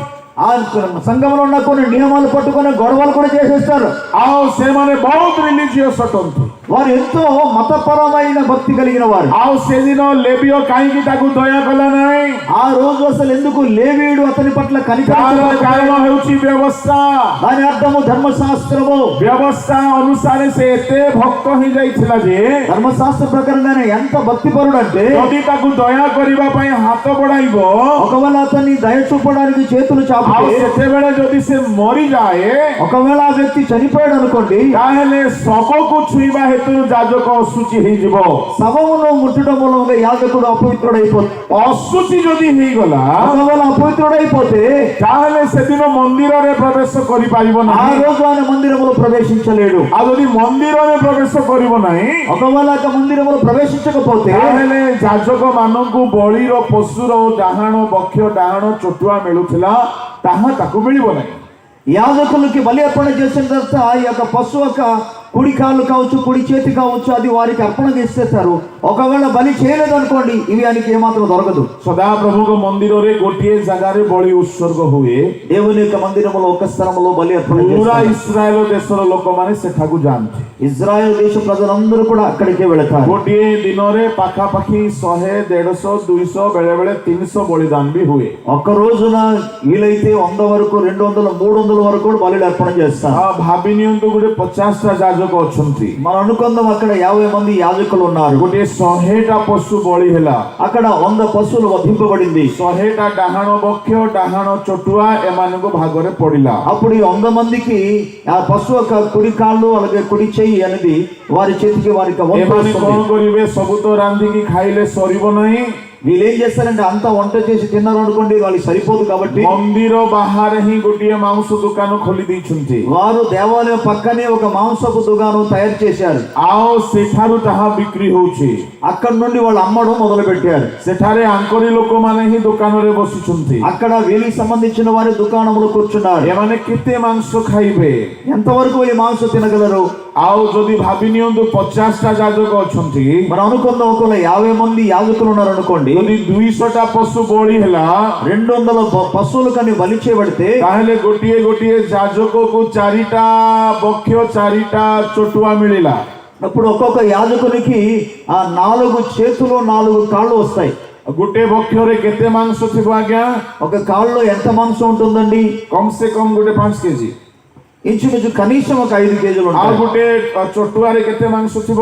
ఇక కాళ్ళలో ఉన్న మాంసం ఎంత କମ ఉంటుంది? ସେ କମ ଗୋଟେ 5 କେଜି. ఇంచుమించు ఒక 5 కిలోమీటర్ ହେଲେ ମନେ କରନ୍ତୁ, ଜଣେ ଯାଜକକୁ ଯଦି ଗୋଟେ ଦିନ 50ଟା ଯାଜକକୁ 200ଟା ଭାଗରେ ପଡିଲା, ఒకవేళ 50 మందికి 200 పశువుల యొక్క మాంసం వచ్చింది అనుకోండి, ତାହେଲେ ଗୋଟେ ଯାଜକକୁ 4ଟା ମିଳିଲା. ఒక యాజకునికి 4 దొరుకుతుంది. କଣ କଣ 4ଟା ମିଳିଲା? ఇంకా 4 4ଟା ବକ୍ଷ 4ଟା ଗୋଡ, ఈ యొక్క 4 కాళ్ళు అలాగే 4 చేతులు. କେତେ କେଜି ହେଲା? ఎన్ని కేజీలు అయిందండి? 40 କେଜି ମାଂସ. 40 కేజీల మాంసం అండి. ଶୁଖେଇକି ଖାଇବେ ନା କଞ୍ଚା ଖାଇବେ ନା ଝୋଳ କରିବେ ନା ପୋଡେଇକି ଖାଇବେ, କଣ କରିବେ? ଏଣୁ ସେମାନେ କଣ କରୁଥିଲେ? ଦୋକାନ ଖୋଲି ଦଉଥିଲେ. అవన్నీ కూడా మీరు ఏమాత్రం కూడా భుజించలేదు, తినలేరు కాబట్టి, తిన్న సరే మిగులుతుంది కాబట్టి అది ఆరబెట్టి కావచ్చు, లేకపోతే వంట చేసాను కావచ్చు, ఇవన్నీ చేసిన మిగిలిపోతుంది కాబట్టి వాళ్ళు అమ్మడం మొదలు పెట్టారు. ଭଲ ମାଂସ ଗୋଟେ କେଜି କେତେ ଦାମ ହବ? చాలా చక్కగా ఉన్న మంచిగా ఉన్న 1 కేజీ మాంసం ఎంత అవుద్ది? ମନେ କରନ୍ତୁ, ଆପଣ ଶସ୍ତାରେ ଯଦି କରିବେ 200 ଟଙ୍କା ରଖନ୍ତୁ. ఒకవేళ మనం చాలా తక్కువ రేటు అనుకుందాం, కేజీ 200 అనుకుందాం. 200 × 40 କେତେ ହେଲା? ఇప్పుడు 200 × 40 ఎంత? 8000 ଦିନକୁ ଦରମା. అంటే రోజుకి 8,000 రూపాయలు. 8000 ଦିନକୁ ହେଲେ ମାସକୁ କେତେ ହେଲା? రోజుకి 8,000 అయితే నెలకి ఎంత అవుతుంది? 2,40,000 ସେ ଯୁଗର ପାଷ୍ଟର ମାନଙ୍କୁ ମିଳୁଥିଲା. ఆ రోజుల్లో ఉన్న పాస్టర్లకి 2,40,000 రూపాయలు అండి నెలకు ହେଲେ దొరికే. ଏମିତି କାମରେ ସେ ଯିବ ନା ଜଣେ ମରିବା ଲୋକକୁ ଯାଇକି ସେ ପାଣି ଦେବ? కాబట్టి ఇటువంటి లాభదాయకమైన పనికి వెళ్తారా, లేకపోతే చనిపోతున్న ఒక వ్యక్తిని నేను ముడతారా? ଆଜିକାଲି ମଧ୍ୟ ବହୁତ ସେମିତି ପ୍ରଭୁଙ୍କ ଲୋକମାନେ ଅଛନ୍ତି. నేటి రోజుల్లో కూడా అటువంటి అనేక మంది సేవకులు ఉన్నారు. ଦେଖି ଦେଖି ଦେଖି ଘରକୁ ଯାଆନ୍ତି, ସବୁ ଘରକୁ ଯାଆନ୍ତି ନାହିଁ. ఇక ఊర్లో ఉన్న ప్రతి ఇంటికి వారు వెళ్ళారు. చూసి చూసి ఏ ఇంటికి వెళ్తే మనకు బాగా వస్తుందో ఆ ఇంటికి వెళ్తారు. ଯୋଉ ଘରକୁ ଗଲେ ଦାନା ପାଣି ଭଲ ଥିବ ସେଠାକୁ ଯାଆନ୍ତି. ఏ ఇంటికి వెళ్తే అయితే మనకు బాగా చూస్తారు, భోజనాన్ని పెడతారు, కానుకలు ఇస్తారు, ఆ ఇంటికి వెళ్తారు. ଆଉ କିନ୍ତୁ ଭଲ ପ୍ରଚାର କରିବେ, కానీ మంచిగానే ప్రసంగిస్తారు. ଭଲ ରେଭରେଣ୍ଡ ସବୁ ଡିଗ୍ରୀ ସବୁ ଥିବ, వాళ్ళ దగ్గర రెవరెండ్ రకరకాల డిగ్రీలు కూడా ఉంటాయి. ଆଉ ବାଇବଲକୁ ଭଲ ଜାଣିଥିବେ, అంత మాత్రమే బైబిల్ బాగా ఎరిగిన వారు. କିନ୍ତୁ ଗରିବ ଦୁଃଖୀ ଦିନାରୀ ଅଭାବଗ୍ରସ୍ତ ଲୋକମାନଙ୍କ ପ୍ରତି ଦୟା ନାହିଁ. కానీ ఈ యొక్క బీద స్థితిలో, దీనహీన స్థితిలో, అలాగే పేదరి స్థితిలో ఉన్న వారి పట్ల ఎటువంటి దయా కనికరం వీరికి ఉండదు. ଏଇ ଯାଜକର ସେଇ ସମସ୍ୟା. ఈ యాజకునికున్న సమస్య అదే. యాజక పాపి లోక నుహే, నిజానికి యాజకుడు ఒక పాపి కాదు, ବହୁତ ରିଲିଜିୟସ୍ ଲୋକ ଅଟେ। ఆయన మతపరమైన భక్తిపరుడు. ఆయన ଆପଣଙ୍କୁ ମୁଁ ପଚାରିବା ପାଇଁ ଚାହେଁ, నేను మీకు ఒక ప్రశ్న అడుగుచున్నాను, ଯଦ୍ୟପି ସେ ରିଲିଜିୟସ୍ ଅଟେ, ఒకవేళ ఆయన భక్తిపరుడు అయినప్పటికీ, ଯଦ୍ୟପి ସେ ଧାର୍ମିକ ଦେଖାଇ ହଉଛି, ఆయన తన నీతిని కనపరచినప్పటికీ, ସେ ଯେହେତୁ ପ୍ରତିବାସୀକୁ ଦୟା କରୁନାହିଁ, కానీ పొరుగు వాడిని దయ చూపించడం లేదు, ସେ ଅନନ୍ତ ଜୀବନ ପାଇବ କି? ఆయన నిత్య జీవం పొందగలడా? ప్రభుଙ୍କ ଲୋକମାନେ ପାଇପାରିବ ନାହିଁ। దేవుని ప్రజలారా, ఆయన నిత్య జీవం పొందలేడు। ଏଣୁ ମିନିଷ୍ଟ୍ରି ବହୁତ ଇନକମ୍ କରିବା ପାଇଁ ରାସ୍ତା ହେଇପାରେ, పరిచర్య మనం సంపాదించడానికి ఒక కార్యం పని కావచ్చు, କିନ୍ତୁ ଅନନ୍ତ ଜୀବନ ପାଇବା ପାଇଁ ହେଲେ ଯୀଶୁଙ୍କ ପରି ପ୍ରେମ କରିବାକୁ ପଡିବ। ఆయన నిత్య జీవం పొందుకోవాలంటే యేసు వలె ప్రేమించబద్దులుగా ఉన్నాము। ଆଜିକାଲି ପ୍ରେମ ଦେଖାଯାଉ ନାହିଁ, నేటి రోజుల్లో ప్రేమ కనబడటం లేదు, ప్రభుଙ୍କ ଲୋକମାନଙ୍କ ଭିତରେ ପ୍ରେମ ନାହିଁ, దేవుని ప్రజల మధ్యలో ప్రేమ లేదు, ଖାଲି ଡ୍ୟୁଟି ଚାଲିଛି, కేవలం వారు పని మాత్రం చేస్తున్నారు, ଧନ ଉପାର୍ଜନର ବିଜନେସ୍ ଚାଲିଛି। వారు ధనాన్ని సంపాదించిన వ్యాపారం జరుగుతుంది। ଏଣୁ ଯୀଶୁ କହିଲେ, అందుకే యేసు అన్నారు, କିଏ ତୁମର ପ୍ରତିବାସୀ ବୋଲି ଭାବୁଛ? నీ పొరుగు వాడు ఎవరు అనుకుంటున్నావయ్యా? ప్రభుଙ୍କ ଲୋକମାନେ, దేవుని ప్రజలారా, ମୁଁ ଆପଣମାନଙ୍କୁ କହିବା ପାଇଁ ଚାହୁଁଛି, నేను మీతో ఒక విషయం చెప్పబోతున్నాను। ଏଠାରେ ସେ ଲେବୀୟ ଲୋକ ମଧ୍ୟ ସେମିତି କଲା। ఇక్కడ లేవీయుడు కూడా అదే పని చేశాడు। ଏମାନଙ୍କୁ ଆଉ କିଛି କିଛି ମିଳେ, వీరికి కూడా మరికొన్ని విషయాలు జరుగుతున్నాయి, ଏମାନେ ବହୁତ ଲାଭ ପାଆନ୍ତି। వీరు కూడా గొప్ప లాభాన్ని పొందుకునేవారు। ଏଣୁ ଆଜିକାଲି ମିନିଷ୍ଟ୍ରି ଏମାନଙ୍କ ପରି ହେଇଯାଇଛି। కాబట్టి నేటి రోజుల్లో పరిచర్య ఈ వీరి వారు మారిపోయింది। ଲାଭ ନାହିଁ ତ ସେବା ନାହିଁ। లాభం లేకపోతే సేవే లేదు। ପ୍ରଭୁଙ୍କ ଦାସମାନେ ଡିମାଣ୍ଡ କଲେଣି ଗୋଟେ ଗୋଟେ ପ୍ରଚାର ପାଇଁ। ఒక ప్రసంగం చేయడానికి నాకు ఇంత డబ్బులు కావాలని దేవుని సేవకులు తయారైపోయారు। ଦରମା ପାଇଁ ବି ଡିମାଣ୍ଡ ଚାଲିଛି। వారు ఒక జీతం కోసం కూడా వారు డిమాండ్ చేయడం మొదలు ମୁଁ పెట్టారు। ଆପଣଙ୍କୁ କହିବା ପାଇଁ ଚାହେଁ, నేను మీకు ఏం చెప్పబోతున్నానంటే, ଦରମା ବନ୍ଦ ହେଇଗଲା ପରେ ବି ଯଦି କେହି ସେବା ଜାରି ରଖିବ, జీతం ఆగిపోయినా సరే ఎవరైతే సేవను కొనసాగిస్తారో ତାହେଲେ ସେ ପ୍ରକୃତରେ ଈଶ୍ୱରଙ୍କୁ ପ୍ରେମ କରେ। వారు నిజంగా దేవుని ప్రేమిస్తారని అర్థం। ଆଜିକାଲି ଦରମା କମ ହେଉ ହେଉ ସଂସ୍ଥା ଛାଡି ଦଉଛନ୍ତି। నేటి రోజుల్లో జీతం తక్కువైతే ఆ సంస్థను వదిలేస్తున్నారు। ତାମାନେ ଖାଲି ଡ୍ୟୁଟି ଚାଲିଛି। దాని అర్థం కేవలం వారు పని మాత్రం చేసుకుంటున్నారు। ପ୍ରଭୁଙ୍କ ଲୋକମାନେ ସାବଧାନ ହେଉ। దేవుని ప్రజలారా, మనుషులు జాగ్రత్త పడాలి। ଏ ଲେବୀୟ ଯାଜକ କେବଳ ଈଶ୍ୱରଙ୍କ କର୍ମ କରୁଥିଲେ, ଅନ୍ତରରେ ପ୍ରେମ ନାହିଁ। ఈ లేవీయుడు యాజకుడు కేవలం దేవుని యొక్క పని మాత్రం చేస్తున్నారు, కానీ వారి అంతరంగంలో దేవుని ప్రేమ లేదు। ଦେଖୁଛନ୍ତି ଜଣେ ମରିବା ଅବସ୍ଥାରେ ଅଛି, ఒక వ్యక్తి ఏమో చావ సిద్ధము ఉన్నాడు, చూస్తున్నారు, ତାହାକୁ ଦୟା କରୁନାହାନ୍ତି। కానీ అతని పట్ల ఎటువంటి దయా కనికరం ମୋର చూపడం। ପ୍ରଶ୍ନ, ଏମାନେ କଣ ପାଇଁ ମନ୍ଦିରକୁ ଯାଉଥିଲେ? నా ప్రశ్న ఏంటంటే, వాళ్ళు దేనికోసం దేవుని మందిరానికి వెళ్ళేవారు? ମନ୍ଦିରରେ ଯାହା ବି ସେବା କରାଯାଏ, దేవుని మందిరములో ఏ సేవ అయితే జరుగుతుందో, ପାପରେ ମରିବା, ନରକରେ ମରିବାକୁ ଯାଉଥିବା ଲୋକମାନଙ୍କୁ ରକ୍ଷା କରିବା ପାଇଁ ସେବା। యాక్చువల్లీ ఎందుకు సేవ చేయాలంటే, పాపములో చనిపోయి నరకానికి వెళుతున్న వారిని రక్షించడానికి వెళ్ళడమే సేవ। ତେବେ ନରକରୁ ଅନନ୍ତ ମୃତ୍ୟୁରୁ ରକ୍ଷା କରିବାର ସେବା କରିବାକୁ ଯାଉଥିବା ଲୋକ ରାସ୍ତାରେ ମରିବା ଲୋକକୁ ଦୟା କରୁନାହିଁ, ମାନେ କେମିତି ପ୍ରକାର ସେବା ଏଇଟା? ఈ నరకానికి వెళుతున్న వ్యక్తిని మనం రక్షించడానికి వెళుతున్న ఈ వ్యక్తి ఇప్పుడు చావు సిద్ధమైన వ్యక్తిని ప్రేమించలేకపోతున్నాడు। ఇది ఎటువంటి సేవ? ఇది ପ୍ରଭୁଙ୍କ ଲୋକମାନେ ସେବାର କାହିଁକି ସେଠାରେ ତ୍ରୁଟି ଦେଖାଗଲା, ମାନେ దేవుని ప్రజలారా, ఎందుకు ఆ సేవలో కొన్ని పొరపాట్లు కనబడిందంటే, ଏ ବି ମରିବାକୁ ଯାଉଛି, ଆଉ ଦୁନିଆର ଲୋକମାନେ ବି ମରିବାକୁ ଯାଉଛନ୍ତି। ఆయన చావడానికి వెళుతున్నాడు, అలాగే లోకంలో ఉన్న వారు కూడా చావడానికి సిద్ధంగా ఉన్నారు। ସମାଗମ ତମ୍ବୁରେ ଯୋଉମାନେ ଆସୁଛନ୍ତି, ପାପର ବେତନ ମୃତ୍ୟୁ, ସେ ଦଣ୍ଡ ନ ପାଇକି ବଞ୍ଚିବା ପାଇଁ ଏମାନଙ୍କ ଦ୍ୱାରା ସେମାନେ ଜୀବନ ପାଉଛନ୍ତି। ప్రత్యక్ష గుడారంలో సేవ చేసినప్పుడు పాపమునకు వచ్చే జీతం మరణము కనుక వారికి మరణము కాకున్నట్లుగా వారి పక్షము వెళ్ళి వారు పరిచయం କିନ୍ତୁ చేస్తున్నారు। ଏଠାରେ ବି ତ ଜଣେ ମରିବା ଅବସ୍ଥାରେ ଅଛି। అయితే ఇక్కడ కూడా ఒక వ్యక్తి చావడానికి సిద్ధంగా ఉన్నాడు। ଏଠିକାର ଲୋକକୁ କାହିଁକି ବେଶୀ ଦୟା?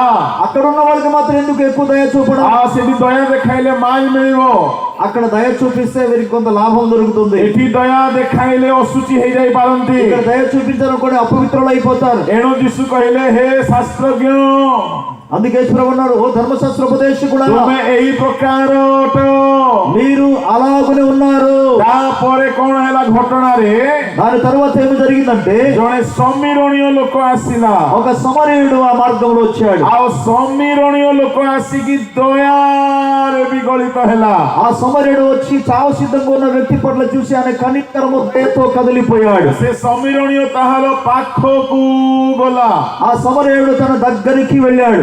ସମୀରଣୀୟ ତାହାର କ୍ଷତ ସବୁ ତୈଳରେ ଦ୍ରାକ୍ଷାରସରେ ବାନ୍ଧିଦେଲା యాక సమరయుడు తన యొక్క ఆ గాయములన్నీ కూడా ఆయన కడిగి వేసి తను తీసుకెళ్లి నూనెతో ఆయన గాయములు కట్టాడు. ଦେଖନ୍ତୁ ପ୍ରତିବାସୀକୁ ପ୍ରେମ ବୋଲି କହିଲେ କଣ ଦେଖନ୍ତୁ దయచేసి గమనించండి, పొరుగు వాడిని ప్రేమించడం మనకి ఏంటో శ్రద్ధగా వినండి. ପ୍ରେମରେ କଣ କଣ ଥାଏ ప్రేమలో అసలు ఏమేమి ఇమిడి ఉన్నది? ପ୍ରଥମରେ ସେ ତାହାକୁ ଦେଖି ଦୟାରେ ବିଗଳିତ ହେଲା మొదటిది ఆయన చూసి అతని పట్ల దయ కనికరమును ଏ చూపాడు. ଯାଜକ ଆଉ ଲେବୀର ହୃଦୟରେ ଦୟା ନାହିଁ కానీ లేవి హృదయంలో ఎటువంటి దయ కనికరము లేదు. ଏଠାରେ ପ୍ରତିବାସୀକୁ ପ୍ରେମ କଣ ଯୀଶୁ ବୁଝାଉଛନ୍ତି పొరుగు వాడిని ప్రేమించడం మనకి ఏంటో యేసు ప్రభు తెలియజేస్తున్నాడు. ପ୍ରଭୁଙ୍କ ଲୋକମାନେ ଧ୍ୟାନ ଦିଅନ୍ତୁ ప్రియ దేవుని ప్రజలను శ్రద్ధగా వినండి. ଏଠାରେ ପ୍ରେମର କେତୋଟି ଡେଫିନେସନ ମୁଁ ଆପଣଙ୍କୁ କହୁଅଛି ఇక్కడ ప్రేమకున్న కొన్ని పర్యాయ పదాలను కూడా మీకు ଯଦି తెలియజేస్తున్నాను. ଆପଣ କହୁଛନ୍ତି ମୁଁ ବହୁତ ପ୍ରେମ କରେ నేను చాలా ప్రేమిస్తున్నాను ఒకరు మీరంటే I love you କହିବା ପ୍ରେମ ନୁହେଁ ఐ లవ్ యు అని చెప్పడం ప్రేమ కాదు. ତାହା ଏକ ଧାଡି ଅଟେ అది కేవలం ఒక లైన్ మాత్రమే. ପ୍ରେମରେ କଣ ରହିବା କଥା ప్రేమలో ఏముండాలంటే ଆତ୍ମତୁଲ୍ୟ ପ୍ରେମ କଣ ଅଟେ అది తన్ను తాను ప్రేమించినట్టుగా ప్రేమించాలంటే ଆପଣ ଜଣକୁ ଦେଖିବେ మీరు ఒక వ్యక్తిని చూసి ଯଦି ସେ ଅସହାୟ ଅବସ୍ଥାରେ ଅଛି సహాయం లేని స్థితిలో ఉంటే ସେ ଖ୍ରୀଷ୍ଟିଆନ ହେଉ କି ଅଣ ଖ୍ରୀଷ୍ଟିଆନ ବିଜାତି ఆయన క్రైస్తవుడు కావచ్చు, క్రైస్తవేతరుడు కావచ్చు, ସେ ଜାଗାରେ ଜାତି ଧର୍ମ କୂଳ ଦେଖାଯିବ ନାହିଁ అక్కడ జాతి మతం భేదం ఏమాత్రం ఉండకూడదు. ଏଠାରେ ତାହାକୁ ଦେଖାଯାଇ ନାହିଁ ఇవన్నీ కూడా ఈ జీవితంలో కనబడలేదు. ଏଠାରେ ଜଣେ ସମୀରଣୀୟ ଲୋକ కానీ ఇక్కడ ఉన్న ఒక సమరయుడు ఒక వ్యక్తి, ଜଣେ ଇସ୍ରାଏଲୀୟ ଲୋକକୁ ଦୟା କରୁଅଛି ఒక ఇశ్రాయేలు వానికి ఆయన దయ చూపిస్తున్నాడు. ପ୍ରଭୁଙ୍କ ଲୋକମାନେ ମୁଁ ଟିକେ ସମୀରଣୀୟ କଥା ଟିକେ କହିବି ప్రియులారా, ఈ సమరయుల గురించి మీకు ଆଉ చెప్పాలనుకుంటున్నా. ଟିକେ ଏଟାକୁ ପୋଜରେ ରଖିବି ପ୍ରତିବାସୀର ପ୍ରେମର ଡେଫିନେସନ କଣ ఈ పొరుగు వాడిని ప్రేమించే ఒక వాటి యొక్క నిర్వచనం ఏంటో మీకు చెప్పడానికి ఆశిస్తాను. ଟିକେ ଆପଣମାନଙ୍କ ଠାରୁ ଉତ୍ତର ଶୁଣିବାକୁ ଚାହିଁବି మీ యొద్ద నుండి నాకు జవాబు రావాలి. ଆପଣମାନେ ଦୟାକରି ମୁଖ ଖୋଲିକି ଉତ୍ତର ଦେବେ మీరు నేను అడిగినప్పుడు దయచేసి నోరు తెరిచి జవాబు ఇవ్వండి. ସମୀରଣୀୟ ମାନେ କିଏ ఈ సమరయులు ఎవరు? ଆଉ ଥରେ ସମୀରଣୀୟ ମାନେ କିଏ ఈ సమరయులు ఎవరు? ଉତ୍ତର ଦିଅନ୍ତୁ జవాబు ఇవ్వాలి. ବେଦୀରୁ ଗୋଟେ ଉତ୍ତର ଆସିଲା ఆ?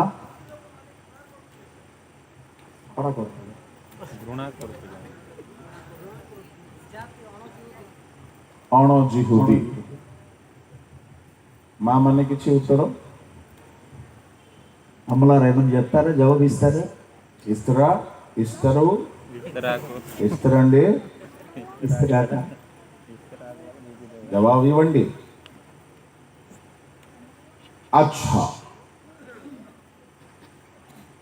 এই সমীরণীয় মানে অণজিহুদী ବୋଲି ମୁଁ ବି ଭାବୁଥିଲି ଆପଣ ମାନେ ବି ଭାବୁଛନ୍ତି ఈ సమరయులు వీరు యూదవేతరులు అనగా యూదులు కాని వారని నేను అనుకునేవాడిని. మీరు కూడా అలాగే అనుకుంటున్నారు. ସମୀରଣୀୟ ମାନେ ଅଣଜିହୁଦୀ ନୁହନ୍ତି, ଜିହୁଦୀ ଅଟନ୍ତି. ఈ సమరయులు వారు యూదులు కాని వారు కాదు, వారు యూదులే. କିନ୍ତୁ ତାହା କହିବା ଆଗରୁ ଆପଣ ମାନଙ୍କୁ ମୁଁ ଆଉ ଗୋଟେ କଥା ପଢେଇ ଦେବି, ତାପରେ ଟିକେ ଆପଣ ଘାଣ୍ଟି ହୁଅନ୍ତୁ, ତାପରେ ମୁଁ କହିବି. దాన్ని చెప్పక మునుపు ఒక లేఖనాన్ని మీ ముందు చదివిస్తాను. దాని గురించి మీరు ఆలోచన చేయండి. ସେଇ ଲୁକ 17 ଅଧ୍ୟାୟରେ లూకాసు వార్త 17వ అధ్యాయంలో ଆଉ ଯୀଶୁ ଜଣେ ସମୀରଣୀୟ ଲୋକ କଥା କହିଲେ. యేసు ప్రభు ఒక సమరయుని గురించి తెలియజేశారు. ଆଉ ପଢନ୍ତୁ ତାହାର 16, 17, 18 ଉପୁଡ ହୋଇ ତାହାଙ୍କର ଧନ୍ୟବାଦ କରିବାକୁ ଲାଗିଲା। ସେ ଜଣେ ସମୀରଣୀୟ ଲୋକ। ସେ ଜଣେ ସମୀରଣୀୟ ଲୋକ। ସେଥିରେ ଯୀଶୁ ଉତ୍ତର ଦେଲେ, 10 ଜଣ କଣ ସୂଚୀ ହେଲେ ନାହିଁ? ତେବେ ଆଉ 9 ଜଣ କାହାନ୍ତି? ଈଶ୍ୱରଙ୍କୁ ଗୌରବ ଦେବା ନିମନ୍ତେ ଏହି ବିଜାତି ଲୋକଟି ଛଡା କଣ ଆଉ କେହି ବାହୁଡ଼ି ଆସିନାହିଁ? ଯୀଶୁ ସମୀରଣୀୟକୁ ଏଠାରେ କଣ ବୋଲି କହିଲେ? యేసు ప్రభు ఎక్కడున్న సమరయ వ్యక్తిని ఏమన్నారు? ବିଜାତି ନା ସ୍ୱଜାତି అన్యుడు అన్నాడా స్వజనుడు అన్నాడా? ଯୀଶୁ ଏଠାରେ ସମୀରଣୀୟକୁ ବିଜାତି ବୋଲି କହିଲେ। ఇక్కడ ఉన్న సమరయుడిని యేసు ప్రభు ఒక అన్యుడు అనే పదం వాడాడు. ପ୍ରଭୁଙ୍କ ଲୋକମାନେ କିନ୍ତୁ ଆଉ ଗୋଟିଏ ଜାଗାରେ ଯଦି ଆମେ ଦେଖିବା అయితే దేవుని బిడ్డలారా మరో స్థలాన్ని మనం చూస్తే ଏହି କଥାର ଭାବ ବି ଠିକ ଅଟେ। ఇక్కడ చెప్పబడిన మాట కూడా నిజమే. ସେମାନଙ୍କୁ ବିଜାତି ପରି ଗଣା ଯାଉଥିଲା, వారు అన్యుల వలె ఎంచబడేవారు, କିନ୍ତୁ ବାସ୍ତବରେ ସେମାନେ ବିଜାତି ନୁହନ୍ତି। కానీ నిజానికి వారు అన్యులు కారు. ସେମାନେ ସ୍ୱତନ୍ତ୍ର ଭାବରେ ଜିହୁଦୀ ଅଟନ୍ତି। వారు నిజానికి స్వతంత్రంగా వారి యూదులే. ଆପଣମାନଙ୍କୁ ମୁଁ ତାହାର ପ୍ରମାଣ ଐତିହାସିକ କଥା ଟିକେ କହିବି। వారిని గుర్చిన రుజువును ఈ యొక్క చరిత్ర ప్రకారంగా చెప్తా. ଇସ୍ରାଏଲ ଯେତେବେଳେ ଦାଉଦଙ୍କ ପରେ ପରେ ସୋଲୋମନ ଆସିଲେ, ఇజ్రాయెల్ యొక్క రాజ్యంలో దావీదు తర్వాత ఎప్పుడైతే సొలొమోన్ రాజు వచ్చాడు, ସୋଲୋମନଙ୍କର ପୁଅ రెహబాମ ସମୟରେ ରାଜ୍ୟ ଦୁଇ ଭାଗରେ ବିଭକ୍ତ ହେଲା। సొలొమోను కుమారుడైన రెహబాము దినాలలో రాజ్యము రెండు భాగాలుగా విభజించబడింది. Northern Israel, southern Israel. అక్కడ ఉత్తర ఇజ్రాయెల్ అలాగే దక్షిణ ఇజ్రాయెల్ గా మారింది. ଉତ୍ତର ଭାଗର ଇସ୍ରାଏଲୀୟ ଲୋକମାନେ ଆତ୍ମିକ ଭାବରେ ଦୁର୍ବଳ ଥିଲେ। ఈ ఉత్తర భాగంలో ఉన్న వారికి ఇజ్రాయెల్ ఆత్మీయంగా బలహీనులు, କିନ୍ତୁ ଦକ୍ଷିଣ ଭାଗର ଇସ୍ରାଏଲୀୟ ମାନେ ଆତ୍ମିକ ଭାବରେ ଭାରି ଷ୍ଟ୍ରଙ୍ଗ ଥିଲେ। అయితే దక్షిణ భాగంలో ఉన్న ఇజ్రాయెల్ ప్రజలు ఆధ్యాత్మికంగా చాలా బలంగా ఉండేవారు. ଆଉ ଦକ୍ଷିଣ ଇସ୍ରାଏଲରେ ଜେରୁସାଲମ, ଜିହୁଦା ପ୍ରଦେଶ ଇତ୍ୟାଦି ଅବସ୍ଥିତ ଅଟେ। ఈ దక్షిణ భాగంలోనే యెరూషలేము కావచ్చు, యూదా ప్రదేశం కాదు, ఇవన్నీ కూడా ఉన్నాయి. ଆମ ଓଡ଼ିଶା కథకు ଯଦି ଆମେ ଟିକେ ଦେଖିବା, ఒకవేళ ఒడిశాను గురించి మనం ఆలోచన చేస్తే ଓଡ଼ିଶାରେ ସାରା ଓଡ଼ିଶାରେ ଈଶ୍ୱରଙ୍କ ଲୋକମାନେ ଅଛନ୍ତି, ఈ ఒడిశా ప్రాంతం అంతా కూడా దేవుని ప్రజలు ఉన్నారు. କିନ୍ତୁ ଦକ୍ଷିଣ ଓଡ଼ିଶାର ଖ୍ରୀଷ୍ଟ ବିଶ୍ୱାସୀ ଆଉ ଉତ୍ତର ଓଡ଼ିଶାର ଖ୍ରୀଷ୍ଟ ବିଶ୍ୱାସୀ ମଧ୍ୟରେ ପାର୍ଥକ୍ୟ ଅଛି। అయితే ఈ దక్షిణ భాగంలో అలాగే ఉత్తర భాగంలో ఉన్న విశ్వాసులలో చాలా వ్యత్యాసాలు ఉన్నాయి. ଆଉ ଯଦି ଭାରତକୁ ବି ଯଦି ଆମେ ଦେଖିବା, అలాగే మన భారతదేశాన్ని గురించి కూడా మనం చూస్తే ଯେତେ ବିଶ୍ୱସ୍ତରୀୟ ଅର୍ଗାନାଇଜେସନ ଗୁଡାକ ସବୁ ଦକ୍ଷିଣ ଭାରତରୁ ବାହାରିଛି। ఎక్కువ పెద్ద పెద్ద సంస్థలన్నీ కూడా దక్షిణ భారతదేశం నుండి ప్రారంభమైంది. ଉତ୍ତର ଭାରତରେ ସେପରି ନାହିଁ। ఉత్తర భారతదేశంలో అటువంటి సేవ పరిచర్య କଣ କେଜାଣି ଈଶ୍ୱରଙ୍କର ଅଲୌକିକ ଯୋଜନା ବୋଧେ ସବୁବେଳେ ଦକ୍ଷିଣ ଭାଗରେ ହିଁ ବିଶେଷ ଆଶୀର୍ବାଦ ଦେଖାଯାଇଛି। మరి దేవుని యొక్క సంకల్పం ఏంటో మనకు తెలియదు, కానీ ఎక్కువ శాతం మనకు దక్షిణ భారతదేశంలో దేవుని సేవ మనం చూడాలి. ଇସ୍ରାଏଲ ଦେଶରେ ମଧ୍ୟ ଉତ୍ତର ଭାଗର ଜିହୁଦୀ ମାନେ ଏତେ ନିଷ୍ଠାବାନ ନୈଷ୍ଠିକ ଧର୍ମପରାୟଣ ଲୋକମାନେ ନଥିଲେ। కాబట్టి ఉత్తర ప్రాంతంలో ఉన్న ఇజ్రాయెల్ దేశంలో దైవికంగా నీతి కలిగి ఎక్కువ భక్తి కలిగి జీవించిన వాళ్ళు చాలా తక్కువ. କିନ୍ତୁ ଦକ୍ଷିଣ ଭାଗର ଜିହୁଦୀ ମାନେ ଭାରି ଷ୍ଟ୍ରଙ୍ଗ ଜିହୁଦୀ ଥିଲେ। అయితే దక్షిణ భాగంలో ఉన్న ఇజ్రాయేలీలు యూదులు చాలా భక్తి కలిగి జీవించేవారు. కాలక్రమే ଖ୍ରୀଷ୍ଟ ପୂର୍ବ 600 ବେଳକୁ, అయితే క్రీస్తు పూర్వం 600 సంవత్సరంలో ଆଉ କଣ ହେଲା କି ଦୁଇ ପ୍ରକାରର ସମ୍ରାଟ ମାନେ ఇస్రాయేల్ దేశకు ଦୁଇ ପଟରୁ ଆକ୍ରମଣ କଲେ। అయితే రెండు ప్రక్కన ఉన్న రాజులందరూ కూడా సామ్రాజ్యము ఇజ్రాయెల్ దేశం యొక్క రెండు భాగాలలో వారు ఆక్రమించడం ఇతిహాసରେ ବି ଲେଖାଯାଏ, వంశావళిରେ ବି ଲେଖାଯାଏ। అది ఈ యొక్క చరిత్రలో రాయబడింది, అలాగే ఈ యొక్క దినవృత్తాంత గ్రంథాలు కూడా రాయబడింది. ଆଉ ଯେତେବେଳେ ଜିହୁଦା ପ୍ରଦେଶ ଆଉ ଦକ୍ଷିଣ ଇସ୍ରାଏଲକୁ ବାବିଲୋନର ରାଜା ନବୁକଦ୍ନେସର ଆସିକି ଅଧିକାର କଲା, యూదా ప్రదేశంలో ఉన్న యొక్క దక్షిణ దేశపు ఇజ్రాయెల్ ప్రాంతాలలో బబులోను దేశపు రాజు వచ్చి ఆయన ఆక్రమించాడు. ଉତ୍ତର ଅଞ୍ଚଳକୁ ଆସିକି ସନ୍ହେରିବ ଅସୁରୀୟ ରାଜା ଆସିକି ଆକ୍ରମଣ କଲା। అలాగే ఉత్తరప్రదేశ ప్రాంతంలోనే ఏమో సన్హెరీబ్ అనే అశ్షూరు రాజు వచ్చి దాడి చేశాడు. ସେ ସେମାନଙ୍କୁ ବନ୍ଦୀ କରିକି ଅସୁରକୁ ନେଇଗଲା। ఆయన వారిని చెరపట్టుకొని అశ్షూరు దేశమునకు తీసుకెళ్ళాడు. ବାବିଲୋନର ରାଜା ଆସିକି ଇସ୍ରାଏଲୀୟ ମାନଙ୍କୁ ବନ୍ଦୀ କରିକି ବାବିଲୋନକୁ ନେଇଗଲେ। బబులోను దేశపు రాజు ఏమో వారిని చెరపట్టుకొని తన దేశానికి କିନ୍ତୁ ଯେଉଁ ଜିହୁଦୀ ମାନେ ଅସୁରକୁ ବନ୍ଦୀ ହୋଇକି ନୀତ ହେଲେ, ఏ యూదులైతే అశ్షూరు దేశమునకు చెరపట్టబడి କୌଣସି సిగ్నిఫికెంట్ ఆశ్చర్య కర్మ ସେମାନଙ୍କ ଦ୍ୱାରା ଘଟି ନାହିଁ। ఎటువంటి అద్భుత కార్యములు వారి జీవితంలో కానీ వారి ద్వారా జరగలేదు. କିନ୍ତୁ ଯେଉଁମାନେ ଦକ୍ଷିଣାଞ୍ଚଳର ଜିହୁଦୀ ମାନେ ବାବିଲୋନକୁ ଗଲେ, కానీ దక్షిణ ప్రదేశానికి సంబంధించిన యూదులు ఎవరైతే బబులోనికి వెళ్ళారో ସେମାନଙ୍କ ମଧ୍ୟରେ ମର୍ଦ୍ଦୋଖୟ, ଏଜ୍ରା, ଏଷ୍ଟର, ନେହେମିୟା, ଜେରୁବାବେଲ, ଦାନିଏଲ, ଶଦ୍ରକ, ମେଷକ, ଓବେଦନଗୋ ଏପରି ମହାନ ମହାନ ଧାର୍ମିକ ବୀରଗଣ ଦେଖାଗଲେ। అయితే ఈ ప్రాంతానికి బబులోను దేశానికి వెళ్ళిన వారిలో అనేక మంది ఎజ్రా, నెహెమియా, అలాగే దానియేలు మిసాయల్, అజ్రాయల్ అనేక మందిగా దైవభక్తి కలిగిన వాళ్ళందరూ కూడా ఇక్కడ మనకు కనబడతారు. ସେମାନେ ଶାସ୍ତ୍ର ଅନୁସାରେ ଖାଉଥିଲେ, ଶାସ୍ତ୍ର ଅନୁସାରେ ପିନ୍ଧୁଥିଲେ, ଶାସ୍ତ୍ର ଅନୁସାରେ ପ୍ରାର୍ଥନା କରୁଥିଲେ, ସେମାନେ ବାକ୍ୟ ପାଳନ କରୁଥିଲେ, ରାଜାଙ୍କୁ ଭୟ କରୁନଥିଲେ, ଅଗ୍ନିକୁ, ସିଂହ ଗର୍ତ୍ତକୁ, କୌଣସି ଫାଶୀର ଖୁଣ୍ଟକୁ ମଧ୍ୟ ଭୟ କରୁନଥିଲେ. వారు ధర్మశాస్త్ర ప్రకారంగా భోజనం చేసేవారు, ధర్మశాస్త్ర ప్రకారంగా వస్త్రం ధరించుకున్న వారు, దైవభక్తి కలిగి జీవించేవారు, వాక్యాన్ని అనుసరించి నడిచేవారు. వారు రాజులకు ఏమాత్రం భయపడేవారు కాదు. అగ్ని కావచ్చు, సింహం కావచ్చు, దేన్ని కూడా వారు భయపడకుండా భక్తితో వారు କିନ୍ତୁ జీవించారు. ଯେଉଁମାନେ ଉତ୍ତରାଞ୍ଚଳର ଇସ୍ରାଏଲୀୟ ମାନେ, కానీ ఎవరైతే ఉత్తరప్రదేశానికి సంబంధించిన ఇజ్రాయెల్ ఉన్నారు, ଯେଉଁମାନଙ୍କୁ ଅସୁର ଦେଶକୁ ଚାଲିଗଲେ, ఎవరైతే అసుర దేశమునకు కొనిపోబడ్డారో ସେମାନଙ୍କର ସେମିତି କୌଣସି ସାକ୍ଷ୍ୟ ବା ଜୀବନରେ ଦୃଢ଼ତା ନଥିଲା.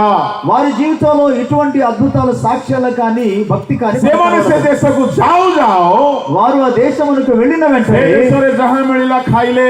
ఆ దేశంలో ఏమి దొరికితే అది తినేశారు. ଯାହା ବାଇବଲ ମନା କରୁଛି ନ କରୁଛି ସବୁ ଖାଇଲେ. బైబిల్ ఏదైతే తినకూడదు తినవచ్చు అని చెప్తుందో దాన్ని అసలు దేన్ని పట్టించకుండా మొత్తం తినేశారు. ଆହୁରି ବଡ ପାପ କଣ ହେଲା ଜାଣିଛନ୍ତି? వారు చేసిన ఇంకా పెద్ద పాపం ఏంటి తెలుసా? ଅସୁରୀୟ ରୂପବତୀ ଝିଅ ମାନଙ୍କୁ ବିବାହ କଲେ.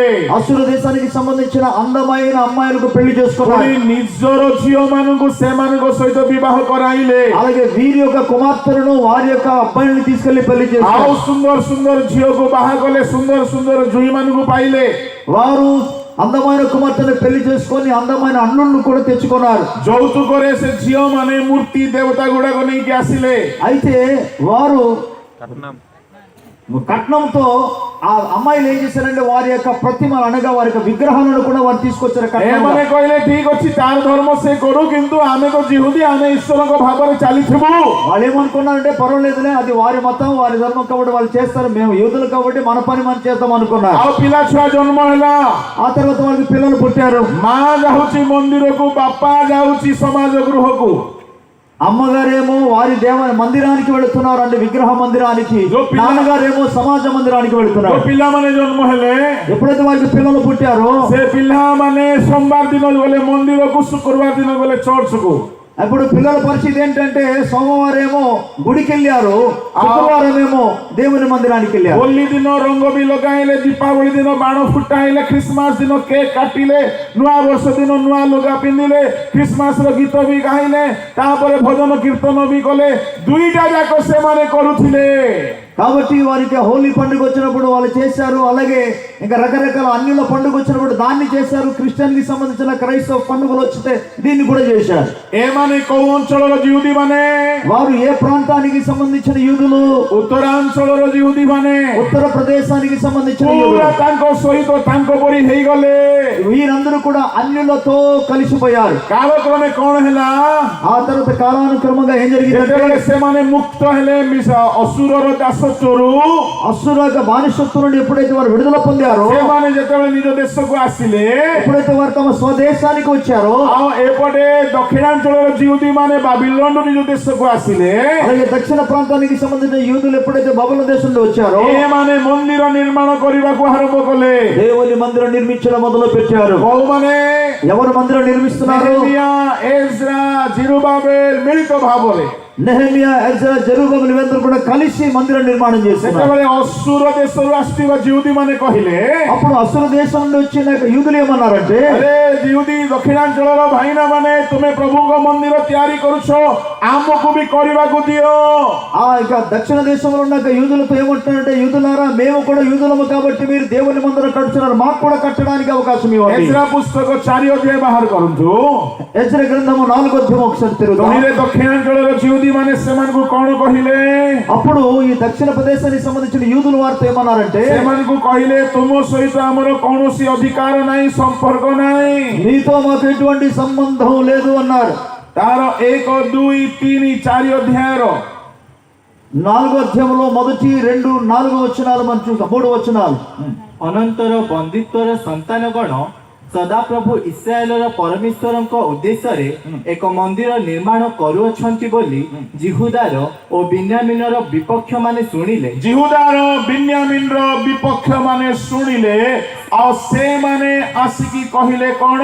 ଆମେ ତୁମ ସଙ୍ଗରେ ନିର୍ମାଣ କରୁ। 2 ପଢନ୍ତୁ। ସେତେବେଳେ ସେମାନେ ସରୁବାବିଲ ଓ ପିତୃବଂଶ ପ୍ରଧାନ ବର୍ଗଙ୍କ ନିକଟକୁ ଆସି ସେମାନଙ୍କୁ କହିଲେ, ଆମ୍ଭେମାନେ ତୁମ୍ଭମାନଙ୍କ ସଙ୍ଗେ ନିର୍ମାଣ କରୁ, କାରଣ ଯେପରି ତୁମ୍ଭେମାନେ ସେପରି ଆମ୍ଭେମାନେ ତୁମ୍ଭମାନଙ୍କ ପରମେଶ୍ୱରଙ୍କର ଅନ୍ୱେଷଣ କରୁଅଛୁ। ହଁ। ଆଉ ଅସୁରୀୟ ରାଜା ଏସରହୋଦନ ଯେ ଆମ୍ଭମାନଙ୍କୁ ଏଠାକୁ ଆଣିଅଛି, ତାହାର ସମୟଠାରୁ ଆମ୍ଭେମାନେ ତାହାଙ୍କ ଉଦ୍ଦେଶ୍ୟରେ ବଳିଦାନ କରୁଅଛୁ। ମାତ୍ର ସରୁବାବିଲ ଓ ଜେସୁୟ ଓ ଇସ୍ରାଏଲର ଅନ୍ୟ ପିତୃବଂଶ ପ୍ରଧାନମାନେ ସେମାନଙ୍କୁ କହିଲେ, ଆମ୍ଭମାନଙ୍କ ପରମେଶ୍ୱରଙ୍କ ଉଦ୍ଦେଶ୍ୟରେ ଗୃହ ନିର୍ମାଣ କରିବା ବିଷୟରେ ଆମ୍ଭମାନଙ୍କ ସଙ୍ଗେ ତୁମ୍ଭମାନଙ୍କର କୌଣସି ସମ୍ପର୍କ ନାହିଁ। ମାତ୍ର ଆମ୍ଭମାନଙ୍କ ପ୍ରତି ପାରସ୍ୟ ରାଜା କୋରସ ରାଜାଙ୍କ ଆଜ୍ଞା ପ୍ରମାଣେ ଆମ୍ଭେମାନେ ଆପେ ଏକତ୍ରିତ ହୋଇ ଇସ୍ରାଏଲର ପରମେଶ୍ୱର ସଦାପ୍ରଭୁଙ୍କ ଉଦ୍ଦେଶ୍ୟରେ ନିର୍ମାଣ କରିବା। ଶୁଣନ୍ତୁ, ଏଠାରେ ଦୁଇ ଦଳ ହେଇଗଲେ ଇସ୍ରାଏଲୀୟ ମାନେ। ఇక్కడ ఇశ్రాయేలు ప్రజలు రెండు గుంపులుగా మారిపోయారు. ఉత్తరాంచଳର ଜିହୁଦୀ ଆଉ ଦକ୍ଷିଣାଞ୍ଚଳର ଜିହୁଦୀ। ఉత్తరప్రదేశానికి సంబంధించిన యూదులు అలాగే దక్షిణ ప్రదేశానికి ଦକ୍ଷିଣାଞ୍ଚଳର ଜିହୁଦୀ ଜରୁବାବେଲ, ହାଗୟ, ଜିଖରିୟ, ଏଜ୍ରା, ନେହେମିୟା କହିଲେ, ଖବରଦାର ପ୍ରଭୁଙ୍କ ଗୃହର କାମରେ ଅଶୁଚି ହେଇକି ତୁମେ ହାତ ଲଗାଇବ ନାହିଁ। ଅସୁରର ଝିଅ ମାନଙ୍କୁ ବାହା ହେଇଛ, ହୋଲି ଦିନ ହୋଲି, ଦୀପାବଳି ଦିନ ଦୀପାବଳି, ରବିବାର ଦିନ ଗିର୍ଜା କରିବ, ଏମିତି ଲୋକକୁ ପ୍ରଭୁଙ୍କ ମନ୍ଦିର ନିର୍ମାଣ କରିବାକୁ ଦେବୁ ନାହିଁ। దక్షిణ ప్రదేశానికి సంబంధించిన భక్తులలో అనేక మంది నెహెమియా, ఎజ్రా అలాగే జెరుబ్బాబెలు వీళ్ళందరూ కూడా కలిసి ఏమంటున్నారంటే, మీరు ఏమాత్రం కూడా మాతో కలిసి మందిరం కట్టడానికి వీళ్ళది, ఎందుకంటే మీరు అన్ని జనులకు అమ్మాయిలను తీసుకెళ్లి పెళ్లి చేసి అపవిత్రులుగా మారారు, మీరు ఈ పరిశుద్ధమైన మందిరం కట్టడానికి వీలు లేదు, మీకు అవకాశమే లేదన్నారు। ఆ రోజు నుండి అండి తగాదాలు మొదలు పెట్టి ଏମିତି ଝଗଡ଼ା ବଢିଗଲା ଯେ ఎంతగా తగాదాలు పెరిగిందంటే ସେମାନଙ୍କୁ ଆଉ ଦେଶରେ ରହିବାକୁ ଦେଲେ ନାହିଁ। వారిని ఏమాత్రం ఆ దేశంలోనే ఉండనివ్వలేదు। ସେଦିନ ଠାରୁ ଉତ୍ତରାଞ୍ଚଳ ଜିହୁଦୀ ମାନେ ଅଲଗା ରହିଲେ। ఆ రోజు నుండి ఉత్తరప్రదేశానికి సంబంధించిన ସହିତ ଆଙ୍କର ସମ୍ପର୍କ ଆଉ ରହିଲା ନାହିଁ। ఇక వారితో వీరికి ఎటువంటి సంబంధమే లేదు। ଆଉ ସେମାନେ ଯେହେତୁ ଅସୁରରୁ ଆସିଅଛନ୍ତି, ఎందుకనగా వారు అశ్షూరు దేశం నుండి వచ్చారు। సమరియର ରାଜା ସେମାନଙ୍କର ନେତା ଥିଲେ। సమరియా దేశపు ఒక రాజు వారి మీద నాయకుడిగా ఉన్నాడు। ତେଣୁକରି ସେମାନେ ସମୀରଣୀୟ ନାମରେ ଖ୍ୟାତ ହେଲେ। అందుకే వారు సమరీయులు అనే పేరు పెట్టబడ్డారు। ସେମାନଙ୍କର ଉତ୍ପତ୍ତି କଣ ଅଟେ? నిజానికి వాళ్ళు ఏ వంశానికి చెందిన వారు? ଜିହୁଦୀ, యూదులు। ଶୁଣନ୍ତୁ, వినండి, ଉତ୍ତରାଞ୍ଚଳର ଜିହୁଦୀ ମାନଙ୍କୁ ଦକ୍ଷିଣାଞ୍ଚଳର ଜିହୁଦୀ ବିଜାତି ପରି ବ୍ୟବହାର କଲେ। కాబట్టి ఉత్తరప్రదేశానికి సంబంధించిన యూదులకు దక్షిణ ప్రాంతంలో ఉన్న యూదులు వారికి అన్యులుగా ఎంచుతున్నారు। ପ୍ରଭୁଙ୍କ ନାମର ଧନ୍ୟବାଦ। ప్రభు నామానికి మహిమ కలుగునుగా। ଆଜି ଏଠାରେ କେତେ ଲୋକ ଦକ୍ଷିଣାଞ୍ଚଳର ଜିହୁଦୀ ପରି ଅଛ ଷ୍ଟ୍ରଙ୍ଗ, କେତେ ଲୋକ ଉତ୍ତରାଞ୍ଚଳର ଜିହୁଦీ పరి ଅଛ। కాబట్టి ఈ రోజు ఇక్కడ కూడి వచ్చిన వాళ్ళు ఎంతమంది ఇశ్రాయేలులో ఉన్నాక ఉత్తర దేశానికి సంబంధించిన యూదుల వాళ్ళు ఉన్నారు, ఎంతమంది దైవికంగా భక్తి కలిగి స్థిరముగా నిలిచుండి యూదా దేశంలో లేక దక్షిణ ప్రాంతానికి సంబంధించిన వారుగా ఉన్నారు। ବାଣ ଫୁଟଉନାହାନ୍ତି ତ, ରଙ୍ଗ ଲେପି ହଉନାହାନ୍ତି ତ, కలర్ని ఏమాత్రం పోసుకోరు కదా, హోలీ పండుగ ఏం చేయరు కదా, దీపావళి ఏం చేయరు కదా। କୁଆଡୁ ଆସିଲା କି? ఇవన్నీ ఎక్కడి నుండి వచ్చాయి? ବାଇବଲରେ ସେ ସମୟ ଠାରୁ ଆଜି ପର୍ଯ୍ୟନ୍ତ ଏହି ପ୍ରକାର ଦୁଇ ଦଳର ଲୋକ ଦେଖାଯାଉଛନ୍ତି।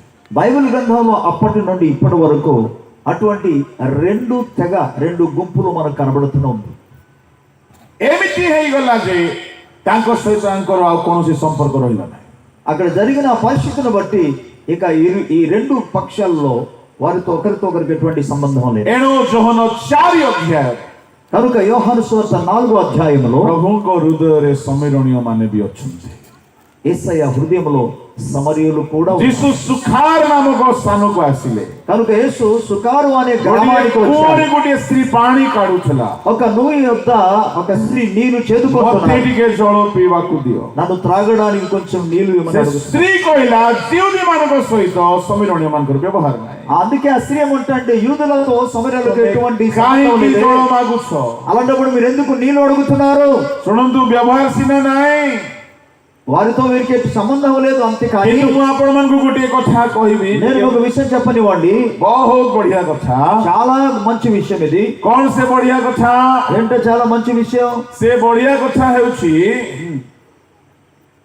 କଥାବାର୍ତ୍ତା ହେଲା ପରେ ଏ ସ୍ତ୍ରୀ ଯାଇକି ନିଜ ଗାଁର ସମୀରଣର ଲୋକମାନଙ୍କୁ କହିଲା, ଆସ ଦେଖିବ କାଳେ ସେ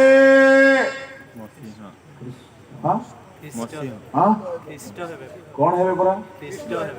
ଯଦି ସେମାନେ ଅଣ ଜିହୁଦୀ ହେଇଥାନ୍ତେ ଖ୍ରୀଷ୍ଟଙ୍କ ଅପେକ୍ଷାରେ ଥାନ୍ତେ କି? కాబట్టి ఆ సందర్భాల్లో మనం చూసినప్పుడు ఆమె వెళ్ళి ఆ సుకార్ గ్రామానికి వెళ్ళి ఆ గ్రామంలో ప్రజలందరూ కూడా పిలిస్తే ఏమంటారంటే, ఒకవేళ ఆయన మెస్సయ్య లేకపోతే క్రీస్తు అయి ఉండొచ్చు అని ఎందుకు చెప్పగలిగింది? ఒకవేళ ఆమె అన్యురాలైతే క్రీస్తు కొరకు వాళ్ళు ఎందుకు ఎదురు చూస్తారు? ସେମାନେ ଖ୍ରୀଷ୍ଟଙ୍କର ଅପେକ୍ଷାରେ ଥିବା ସମୀରଣୀୟ ମାନେ, కాబట్టి వారు క్రీస్తు కొరకు ఎదురు చూస్తున్న సమరయులు। ଏଣୁ ସେମାନେ ଆଜ୍ଞା ବିଜାତି ନୁହନ୍ତି। కనుక మీకు చెప్పేది ఏంటంటే వారు అన్యజనులు కారు। 4:29 ଲେଖା ଅଛି, 4వ అధ్యాయము 34 వచనములో, ଯାହା ଯାହା କରିଅଛି నేను ఏవైతే చేసి ఉన్నానో ସେ ସବୁ ସେ ମୋତେ କହିଲେ, అవన్నీ ఆయన నాతో చెప్పారు। ସେ କେଜାଣି ଖ୍ରୀଷ୍ଟ ହେବେ ପରା। ఒకవేళ ఆయన క్రీస్తు కావచ్చు। ତାମାନେ ସମୀରଣୀୟ ମାନେ ବି ଖ୍ରୀଷ୍ଟଙ୍କର ଅପେକ୍ଷାରେ ଥିଲେ। దాని అర్థం సమరయులు కూడా క్రీస్తు కొరకు కనిపెట్టిన వారు। ଏଣୁ ଯୀଶୁ ଖ୍ରୀଷ୍ଟ ଆସିକି ସମୀରଣୀୟ ମାନଙ୍କୁ ପ୍ରମୋଟ କରାଇଲେ। కాబట్టి యేసు ప్రభు వారు వచ్చి సమరయులను కూడా వారు ఉన్నత స్థితిలోకి తీసుకురాగలిగారు। ଆପଣ ଯୀଶୁଙ୍କ ମିନିଷ୍ଟ୍ରିରେ ଦେଖିବେ, యేసు ప్రభు పరిచయంలో మనం చూస్తే ଯୀଶୁ ବାରମ୍ବାର ସମୀରଣୀୟ ଜାତିକୁ ଫୋକସ କଲେ। యేసు ప్రభు వారు పదే పదే ఆయన సమరయుల గురించి ఎక్కువ పట్టించుకున్నారు। କାହିଁକି ଫୋକସ କଲେ? ఎందుకు వారి మీద దృష్టి ఉంచారంటే, ଆଗ ଲୋକ ପଛ ହେବେ, ପଛ ଲୋକ ଆଗ ହେବେ। ముందున్న వాళ్ళు వెనకొస్తారు, వెనకున్న వాళ్ళు ముందుకు వెళ్తారు। ଏଇ ଦକ୍ଷିଣାଞ୍ଚଳର ଜିହୁଦୀ ମାନେ କାଳ କ୍ରମେ ଆଉ ଦାନିଏଲ ପରି ରହିଲେ ନାହିଁ, ଲେବୀୟ ଶାସ୍ତ୍ରୀ ଫାରୁସୀରେ ପରିଣତ ହେଲେ। ఈ దక్షిణ ప్రాంతంలో యూదులందరూ కూడా క్రమానుసారంగా వెళుతుండగా ఇక దానియేలు వలె బ్రతకలేకపోయారు, ధర్మశాస్త్రంగా జీవించలేకపోయారు, నెమ్మదిగా వారు వెనుక వెళ్ళిపోవడం మొదలు పెట్టారు। ଖାଲି ମୁଁ ବାଇବଲର କଥା କହୁନାହିଁ, నేను కేవలం బైబిల్ సంగతి ଆପଣ ଦୁନିଆର ଇତିହାସକୁ ଯଦି ଉଠାଇକି ଦେଖିବେ, ఒకవేళ ప్రపంచంలో చరిత్రాన్ని కానీ మరి ଯେଉଁ చూడగలిగితే, ଜାଗାରେ ଦିନେ ବହୁତ ଉଦ୍ଦୀପନା ଥିଲା, ଆଜି ସେମାନେ ଶାସ୍ତ୍ରୀ ଫାରୁସୀ ପରି ହେଇଗଲେଣି। ఎక్కడైతే ఒకప్పుడు గొప్ప ఉజ్జీవము కలిగి ఉండే వాళ్ళందరూ కూడా పరిసయ్యులు శాస్త్రులుగా మారిపోయారు। ଗୋଟିଏ ସମୟରେ ଯୋଉମାନେ ସମୀରଣୀୟ ମାନଙ୍କ ପରି ବହୁତ କମ୍ପ୍ରମାଇଜିଂ ଜୀବନ ବିତାଉଥିଲେ, ଏବେ ସେମାନେ ଆଗକୁ ଆସିଲେଣି। ఒకప్పుడు సమరయులుగా ఉండి చెడిపోయిన వ్యక్తులందరూ కూడా వారు మారుమనసు పొంది వాళ్ళేమో ముందుకు రావడం కనబడింది। ଯୀଶୁ ଅନେକ ଜାଗାରେ ସମୀରଣୀୟ ମାନଙ୍କୁ ହାଇଲାଇଟ କଲେ। కాబట్టి యేసు ప్రభు అనేక ప్రాంతాలలో సమరయులందరినీ కూడా ఆయన పైకి ఎత్తి చూపించినట్టు చూడగలం। କାହିଁକି ହାଇଲାଇଟ କଲେ? ఎందుకు వారిని ఎత్తి చూపించగలిగాడంటే, ଯେହେତୁ ସେ ଶାସ୍ତ୍ରଜ୍ଞଙ୍କୁ ବୁଝାଇବାକୁ ଚାହୁଁଥିଲେ। ఎందుకనగా ఈ శాస్త్రంలో చెప్పడానికి ఆశిస్తాడు। ଆମେ ବହୁ ଶାସ୍ତ୍ର ଜାଣିଛୁ, మీరు ధర్మశాస్త్రాన్ని బాగా ఎరిగి ତମ ఉన్నారు, ଭିତରେ ପ୍ରେମ ନାହିଁ, కానీ మీలో ప్రేమ లేదు। କିନ୍ତୁ ଏ ସମୀରଣୀୟ ଭିତରେ ପ୍ରେମ ଅଛି। అయితే ఈ సమరణిలో ప్రేమ ఉన్నది। ଦିନେ ଏମାନେ ବହୁତ ଦୁର୍ବଳ ଥିଲେ, ఒకప్పుడు వీరు బలహీనులుగా ఉండేవారు, ଏମାନେ ଶାସ୍ତ୍ର ଜାଣିନାହାନ୍ତି, వీరికి ధర్మశాస్త్రము తెలియదు। କିନ୍ତୁ ଜଣକୁ ଦରମରା ଅବସ୍ଥାରେ ଦେଖି ଦୟାରେ ବିଗଳିତ ହେଲେ। అయితే చావు సిద్ధంగా ఉన్న వ్యక్తి పనులు చూసి ଯୀଶୁ କହିବାର ଉଦ୍ଦେଶ୍ୟ କଣ? యేసు అని చెప్పడానికి కారణం ఏంటి? ତୁମେ ଶାସ୍ତ୍ରଜ୍ଞ ଜାଣି ହେଇକି, ଶାସ୍ତ୍ରଜ୍ଞ ହେଇକି, ଶାସ୍ତ୍ର ଜାଣିକି ବି ନର୍କ ଚାଲିଯିବ। మీరు ధర్మశాస్త్రం ఎరిగుండి కూడా ధర్మశాస్త్రం బోధించి కూడా మీరు నరకానికి వెళతారు। କାହିଁକି? ఎందుకు? ପ୍ରେମ ନାହିଁ। మీలో ప్రేమ లేదు। ସମୀରଣୀୟ ମାନଙ୍କୁ ଦେଖ, మరి సమరయులను ఒకసారి చూడండి, ଜଣେ ବିଜାତି ହେଲେ ହେ, ఒక అన్యుడుగా ఉన్నప్పటికీ ତମ ତାଙ୍କର ସମ୍ପର୍କ ନଥିଲେ ହେ, మీతో వారికి ఎటువంటి పొత్తు లేకపోయినా ସେ ଦେଖିକି ଦୟାରେ ବିଗଳିତ ହେଲା। ఆయన దయలో కనికరములో ସେ కదిలాడు, ତାହାର నిକଟକୁ ଗଲା, ఆయన దగ్గరికి వెళ్ళాడు। ఆయన ସେ ତାହା ପାଖକୁ ଯାଇ ତୈଳ ଦ୍ରାକ୍ଷାରସ ଲଗାଇଲା, తన దగ్గరికి వెళ్ళి గాయాలను కూడా కడిగేసి ద్రాక్షరసము నూనెను ఆయన పోసి కట్టాడు। ତାକୁ ନିଜ ଗାଡିରେ ବସାଇଲା, అలాగే తన యొక్క బండి మీద ఆయన ତାକୁ ఎక్కించాడు। ପାନ୍ଥଶାଳାକୁ ନେଇଗଲା, ఆయన పూట కూలి వాని ఇంటికి తీసుకెళ్ళాడు, ତାର ସେବା ଶୁଶ୍ରୂଷା କଲା, ఆయనకి ఆయన సేవ పరిచయం చేశాడు। ପାନ୍ଥଶାଳାର ମାଲିକକୁ ଡାକିଲା, అలాగే ఆయన పూట కూలి వాని యజమాని ତାକୁ పిలిచి 2ଟି ଟଙ୍କା ଦେଲା, తనకు కొంత డబ్బులు ఇచ్చాడు, ତାର ଟ୍ରିଟମେଣ୍ଟ ପାଇଁ ସ୍ପନ୍ସର କଲା। తన చికిత్స కొరకు కావాల్సిన డబ్బులు ఇచ్చాడు। କହିଲା ଯଦି ଅଧିକ ଖର୍ଚ୍ଚ ହୁଏ ఇంకా దీనికంటే ఎక్కువ ఖర్చు అయితే ଫେରିବା ସମୟରେ ଦେବି। నేను తిరిగి వస్తే ఇస్తాను। ప్రభుଙ୍କ ଲୋକମାନେ କିଏ ତାର ସେବା କଲା, దేవుని ప్రజలను ఎవరు అతని సేవ କିଏ చేశారు? ତାର ପ୍ରତିବାସୀ? ఇప్పుడు ఆయనకి ఎవరు పొరుగువాడు? କିଏ ତାର ପ୍ରତିବାସୀ? ఎవరు ఆయనకి పొరుగువాడు? ଯେହେତୁ ତୁମେ ବହୁତ ବାଇବଲ ପଢୁଛ, ఎందుకంటే మీరు చాలా ఎక్కువ బైబిల్ ଯେହେତୁ ବହୁତ చదువుతున్నారు. ରେଫରେନ୍ସ ଜାଣୁଛ, మీకు చాలా రెఫరెన్స్ ఎక్కువ తెలుసు. ନିଜ ଘରେ ଶାଶୁ ବୋଉ ଭାଇ ଭଉଣୀ ଉପରେ ଦୟା ନାହିଁ, సొంత ఇంట్లో ఉన్నాక సొంత అన్నదమ్ముల మీద అక్క చెల్లెల మధ్య ఎటువంటి ప్రేమ లేదు. ନିଜ ଭାଇମାନଙ୍କ ଉପରେ ଦୟା ନାହିଁ, సొంత సహోదరుల పట్ల ప్రేమ లేదు. ନିଜ ଲୋକମାନଙ୍କ ଉପରେ ଦୟା ନାହିଁ। సొంత ప్రజల మీద ఎటువంటి దయ లేదు. ଯୀଶୁ ଏଠାରେ କହୁଛନ୍ତି, యేసు ఏమంటున్నాడంటే, ତୁମେ ଧାର୍ମିକ ଦେଖାଇ ହଉଛ ତଥାପି ଅନନ୍ତ ଜୀବନ ପାଇବ ନାହିଁ, ଯେହେତୁ ପ୍ରେମ ନାହିଁ। మీరు నీతిమంతులు కనపరుచుకుంటున్నారు కానీ ప్రేమ లేదు కనుక మీరు నిత్య జీవం పొందలేరు. କିନ୍ତୁ ସମୀରଣୀୟକୁ ଯୀଶୁ ହାଇଲାଇଟ କରୁଛନ୍ତି। అయితే ఈ సమరయుడిని యేసు ప్రభు ఎత్తి చూపిస్తున్నాడు. କାଳକ୍ରମେ ଖାଲି ଯୀଶୁ ହାଇଲାଇଟ କରୁନାହାନ୍ତି, ଏହା ସତ୍ୟତା ଥିଲା, ଏହା ସତ କଥା ମଧ୍ୟ ଅଟେ। అది నిజమైన వార్త కూడా. ସମୀରଣୀୟ ମାନଙ୍କ ଭିତରେ ଈଶ୍ୱରଙ୍କ ପ୍ରତି ପ୍ରେମ ଦେଖାଗଲା। ఈ సమరయులలో దేవుని పట్ల ప్రేమ కనబడింది. ଈଶ୍ୱରଙ୍କ ଲୋକମାନଙ୍କ ପ୍ରତି ପ୍ରେମ ଦେଖାଗଲା। దేవుని ప్రజల పట్ల వారిలో ప్రేమ ହଁ, కనబడింది. ଦିନେ ସେମାନେ ଭୁଲ କରୁଥିଲେ। సందేహంలో ఒకప్పుడు వాళ్ళు తప్పు చేసిన వారే. ଆମେ ଟିକେ ପୂର୍ବରୁ ପଢିଲୁ 10 ଜଣ କୁଷ୍ଠି ବିଷୟରେ। దానికి పైగా మనం చూసే 10 మంది కుష్టి 10 ଜଣ ଭିତରୁ 9 ଜଣ ଦକ୍ଷିଣାଞ୍ଚଳର, ఈ 10 మందిలో 9 ଜଣେ ଉତ୍ତରାଞ୍ଚଳର, ఒక వ్యక్తి మాత్రం ఉత్తరప్రదేశానికి 10 సంబంధించిన ଜଣ ଯାକ ସୁସ୍ଥ ହେଲେ। ఈ 10 మంది కుష్ఠరోగులు సుస్థిలయ్యారు. 9 ଜଣର ହୃଦୟରେ କୃତଜ୍ଞତା ନାହିଁ। ఈ 9 హృదయంలో కృతజ్ఞత లేదు. ସେମାନଙ୍କ ହୃଦୟରେ ପ୍ରଭୁଙ୍କ ପ୍ରତି କୃତଜ୍ଞତା ନାହିଁ। వారి యొక్క హృదయంలో దేవుని ఎడల ఎటువంటి కృతజ్ఞత లేదు. ପ୍ରଭୁଙ୍କୁ ଗୌରବ କରିବାର ଇଚ୍ଛା ନାହିଁ। దేవుని మహిమపరచడం వాళ్ళకి ఇష్టం లేదు. ସ୍ୱାର୍ଥବାଦୀ వారు స్వార్థపరులు. ଜଣେ ଫେରି ଆସିଲା, కానీ ఒక వ్యక్తి తిరిగి వచ్చాడు, ଗୌରବ ଦେଲା। దేవుని మహిమపరిచాడు. ଯୀଶୁ କହିଲେ, యేసు అన్నారు, ବାକି 9 ଜଣ କାହାନ୍ତି? మిగిలిన 9 ఏమైరి? ତାମାନେ ଏଠାରେ ପ୍ରଭୁ ସମୀରଣୀୟ ମାନଙ୍କର କୃତଜ୍ଞତାକୁ ପ୍ରକାଶ କରୁଛନ୍ତି। ఇక్కడ యేసు ప్రభు సమరలో హృదయంలో కృతజ్ఞతను గురించి ఆయన ప్రకటన చేస్తున్నాడు. ପ୍ରଭୁଙ୍କ ଲୋକମାନେ దేవుని ప్రజలారా, ତେଣୁ ଯୀଶୁ ଶିଷ୍ୟମାନଙ୍କୁ କହିଲେ, అందుకే యేసు శిష్యులతో అన్నారు, ଶକ୍ତି ପ୍ରାପ୍ତ ହେବ, మీరు శక్తిని పొందెదరు. యెరూషలేముకు ଯିବ, యెరూషలేములోను, యూదాకు ଯିବ, యూదయలోను, సమరియకు ବି ଯିବ, సమరయను కూడా వెళ్తారు. సమరియకు ଛାଡ଼ିବ ନାହିଁ। సమరయను వదలవద్దు. ତାପରେ ପୃଥିବୀର ଶେଷ ఆ తర్వాత భూదిగంత వరకు మీరు వెళ్తారు. ତାମାନେ ପ୍ରଭୁ ସମରିୟାକୁ ବି ପ୍ରେମ କରନ୍ତି। దాని అర్థం దేవుడు ప్రభు సమరయులను కూడా ଆଉ ప్రేమిస్తున్నాడు. କାଳକ୍ରମେ ଏମିତି ହେଲା। కాబట్టి కాలానుసారంగా ఏం జరిగిందంటే, ଜଣେ ଉତ୍ତମ ସମୀରଣୀୟ ବୋଲି ବାଇବଲରେ ସ୍ଥାନ ପାଇଲେ। బైబిల్ గ్రంథంలో ఆయన మంచి సమరయుడు అని అతనికి పేరు పెట్టబడింది. ଫାରୁସି ଦକ୍ଷିଣାଞ୍ଚଳର ଜିହୁଦୀ ମାନଙ୍କୁ ସର୍ପ ବୋଲି କହିଲେ। ఈ ఫరిసీ, మీరు గమనించండి, దక్షిణ ప్రాంతానికి సంబంధించిన యూదులకేమో మీరు శాస్త్రులు మీరు సర్ప సంతానం అన్నాడు. ଉତ୍ତରାଞ୍ଚଳର ଜିହୁଦୀ ମାନଙ୍କୁ ଉତ୍ତମ ସମୀରଣୀୟ ବୋଲି କହିଲେ। ఇప్పుడు ఆ ఉత్తరప్రదేశానికి సంబంధించిన యూదులేమో మంచి సమరుడు అని పేరు పెట్టాడు. ଆଉ ପ୍ରଭୁଙ୍କ ଲୋକମାନେ, కాబట్టి దేవుని ప్రజలారా, ମୁଁ ଆପଣମାନଙ୍କୁ କହିବା ପାଇଁ ଚାହେଁ, నేను మీకు ఏం చెప్పబోతున్నానంటే, ସେ ଉତ୍ତମ ସମୀରଣୀୟ, ఆయన మంచి సమరయుడు. ସେ ତାହାକୁ ଦୟା ଦେଖାଇଲା, ఆయన తన పట్ల దయను చూపించాడు, ତାର ସେବା କଲା। ఆయన తన సేవ చేశాడు. ଯୀଶୁ କହିଲେ, యేసు ప్రభు అన్నారు, ତୁମେ ବି ସେହି ପ୍ରକାର କର, మీరు కూడా అలాగు చేయుడి, ତୁମେ ବି ସେହି ପ୍ରକାର କର। మీరు అలాగు చేయుడి. ମୁଁ ଆପଣମାନଙ୍କୁ କହିବା ପାଇଁ ଚାହେଁ, నేను మీకు ఏం చెప్పబోతున్నానంటే, ଆପଣ କି ସେ ପ୍ରକାର କରୁଛନ୍ତି? మీరు అలాగు କେହି చేస్తున్నారు. କେହି ବହୁତ ଉପବାସ କରନ୍ତି, కొంతమంది ఎక్కువ ఉపవాసం ବହୁତ ఉంటారు, ବାଇବଲ ପଢନ୍ତି, ఎక్కువ బైబిల్ చదువుతారు, ବହୁତ ଗିର୍ଜା ପ୍ରାର୍ଥନା କରନ୍ତି, అలాగే ఎక్కువ ప్రార్థనలు కూడికలకి ବହୁତ వెళ్తారు. ଟଙ୍କା ଥାଇକି ମଧ୍ୟ ନିଜ ଲୋକକୁ ଟିକେ ଦିଅନ୍ତି ନାହିଁ। ఎక్కువ డబ్బులు ఉన్నా సరే వాళ్ళని సొంత ప్రజలకి ఏం సాయం ନିଜ ଲୋକ చేయరు. ମରିବା ଉପରେ ଥିଲେ ମଧ୍ୟ ତାକୁ ପଚାରନ୍ତି ନାହିଁ। సొంత జనులు చావు సిద్ధం ఉన్నా సరే ఏమాత్రం పలకరించారు. ଆପଣ ବାଇବଲ ପଢିକି ବି ନରକ ଚାଲିଯିବେ। ప్రియులారా, అలాగైతే మీరు బైబిల్ చదివి కూడా నరకానికి ଅନନ୍ତ వెళ్తారు. ଜୀବନର ଅଧିକାରୀ ହେବା ପାଇଁ ହେଲେ ପ୍ରେମ କରିବାକୁ ପଡିବ। నిత్య జీవనకు వారసులు కావాలంటే మీరు ప్రేమ ଆଉ చూపించవలసినది. ପ୍ରଭୁଙ୍କ ଲୋକମାନେ ପ୍ରତିବାସୀକୁ ପ୍ରେମ କରିବାକୁ ପଡିବ। ప్రియమైన దేవుని బిడ్డలారా, మీరు మీ పొరుగు వాడిని ప్రేమించబదులే ఉన్నారు. ପ୍ରତିବାସୀ କିଏ? ఎవరి పొరుగువాడు? ଆମେ କଣ କରୁଛୁ? మనం ఏం చేస్తున్నామంటే, ଆମକୁ ଯିଏ ଚାହା ପିଆଉଛି ଆମେ ତାକୁ ଚାହା ପିଆଉଛୁ। ఎవరైతే మనకు తాగడానికి టీ ఇస్తారో వాళ్ళకి మనం తిరిగి టీ ఇస్తాం. ଆମକୁ ଯିଏ ଜଳଖିଆ ଦିଏ ଆମେ ତାକୁ ଜଳଖିଆ ଖୁଆଉଛୁ। ఎవరైతే మనకు టిఫిన్ ఇస్తారో మనం తిరిగి ఇటు నుండి మనం టిఫిన్ ఇస్తాం. ଆମକୁ ଯିଏ ప్రేమ କରେ ଆମେ ତାହାକୁ ప్రేమ କରୁଛୁ। ఎవరైతే మమ్మల్ని ప్రేమిస్తారో మనం తిరిగి వాడిని ప్రేమిస్తాం. ଏଇଟା ଆମର ଲାଭ ଆଉ ସ୍ୱାର୍ଥର କଥା। ఇవన్నీ కూడా మనకు స్వార్థంతో కూడిన లాభం కోసం చేసే ପ୍ରେମ పనులు. ନାହିଁ। అందులో ప్రేమ లేదు. ସିଏ ଦେବ ନାହିଁ ତ ଆମେ ଦେବୁ ନାହିଁ। ఆయన ఎవరో మనం ఇవ్వం. ଏଇଟା ଋଣ ସୁଝା ସୁଝି ଏକ୍ସଚେଞ୍ଜ ଚାଲିଛି।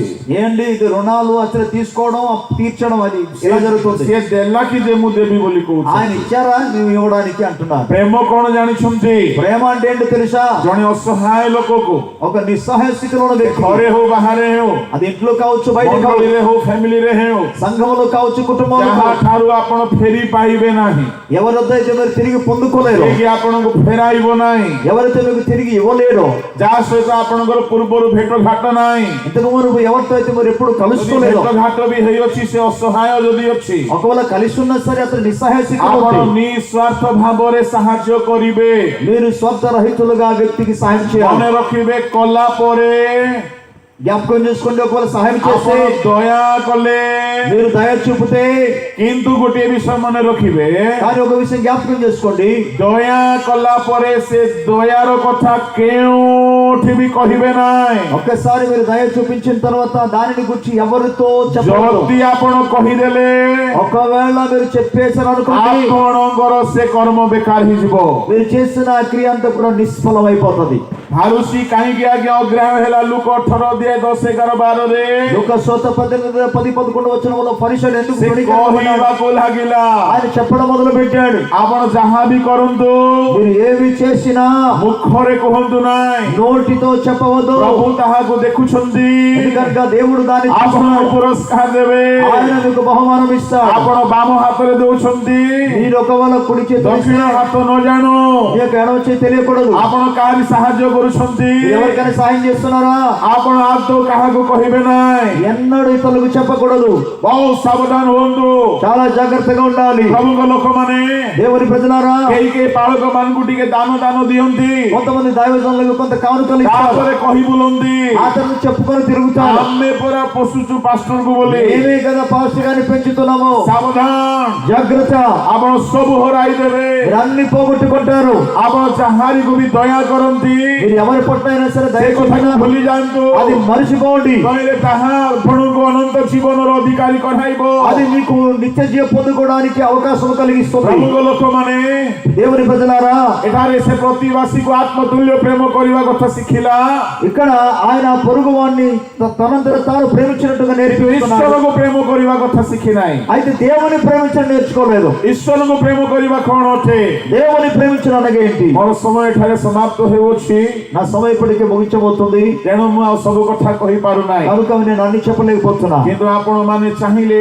ତାହା ବିଭିନ୍ନ ସୋସିଆଲ ମିଡିଆରୁ ପାଇପାରିବେ అయితే మీకు కావాలంటే రకరకాల సోషల్ మీడియా ద్వారా మీరు పొందగలరు. ଈଶ୍ୱରଙ୍କୁ ପ୍ରେମ କରିବା ନିହାତି ଆବଶ୍ୟକ దేవుణ్ణి ప్రేమించడం అది ఎంతో అత్యవసరం. ଆପଣ ଜାଣିଛନ୍ତି మీకు తెలుసు, ଈଶ୍ୱରଙ୍କୁ ସମସ୍ତ ଶକ୍ତି ସହିତ ପ୍ରେମ କର దేవుణ్ణి నీ పూర్ణ శక్తితో ప్రేమింపవలెను. ଏ କଥା କହିବି ନା ସେ ସମ୍ମିଳନୀର ଆତ୍ମିକ କଥା କହିବି ମୁଁ ବି ବୁଝିପାରୁନାହିଁ ఇప్పుడు ఏ వాక్యం చెప్పాలో నాకు అర్థం కాని పరిస్థితిలో ఉంది.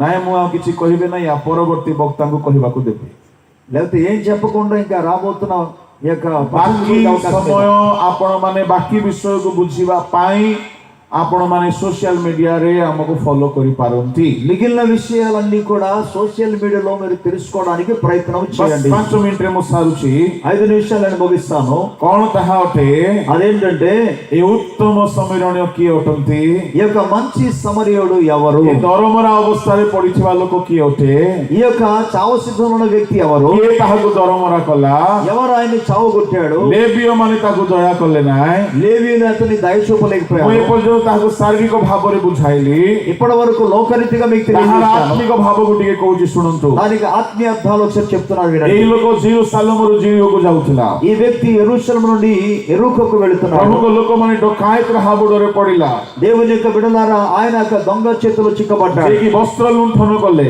వారితో వస్త్రమును ଏ తీసుకువెళ్ళాడు. ଡକାୟତ ଶୟତାନ ଅଟେ ఈ యొక్క దొంగ సాతానుతో ଏଦନ పోల్చబడింది. ଉଦ୍ୟାନରେ ଆଦମ ହବାଙ୍କ ବସ୍ତ୍ର ଲୁଣ୍ଠନ କଲା ఎందుకనగా ఏదైనా తోటలో ఆదాము హవ్వల యొక్క వస్త్రాన్ని ఆయన దొంగలించాడు. ଶୟତାନ ସବୁବେଳେ ଚାହିଁବ କି ଆପଣ ପରିତ୍ରାଣର ବସ୍ତ୍ର ହରାନ୍ତୁ వీళ్ళరా ఎల్లప్పుడూ కూడా సాతాను ఉద్దేశం ఏంటంటే మీరు రక్షణ వస్త్రాన్ని పోగొట్టుకోవాలి. ତେଣୁକରି ପ୍ରକାଶିତ ପୁସ୍ତକରେ କୁହାଗଲା అందుకే ప్రకటన గ్రంథంలో రాయబడినది, ଆମେ ଶୀଘ୍ର ଆସୁଅଛୁ ఇదిగో నేను త్వరగా వచ్చుచున్నాను.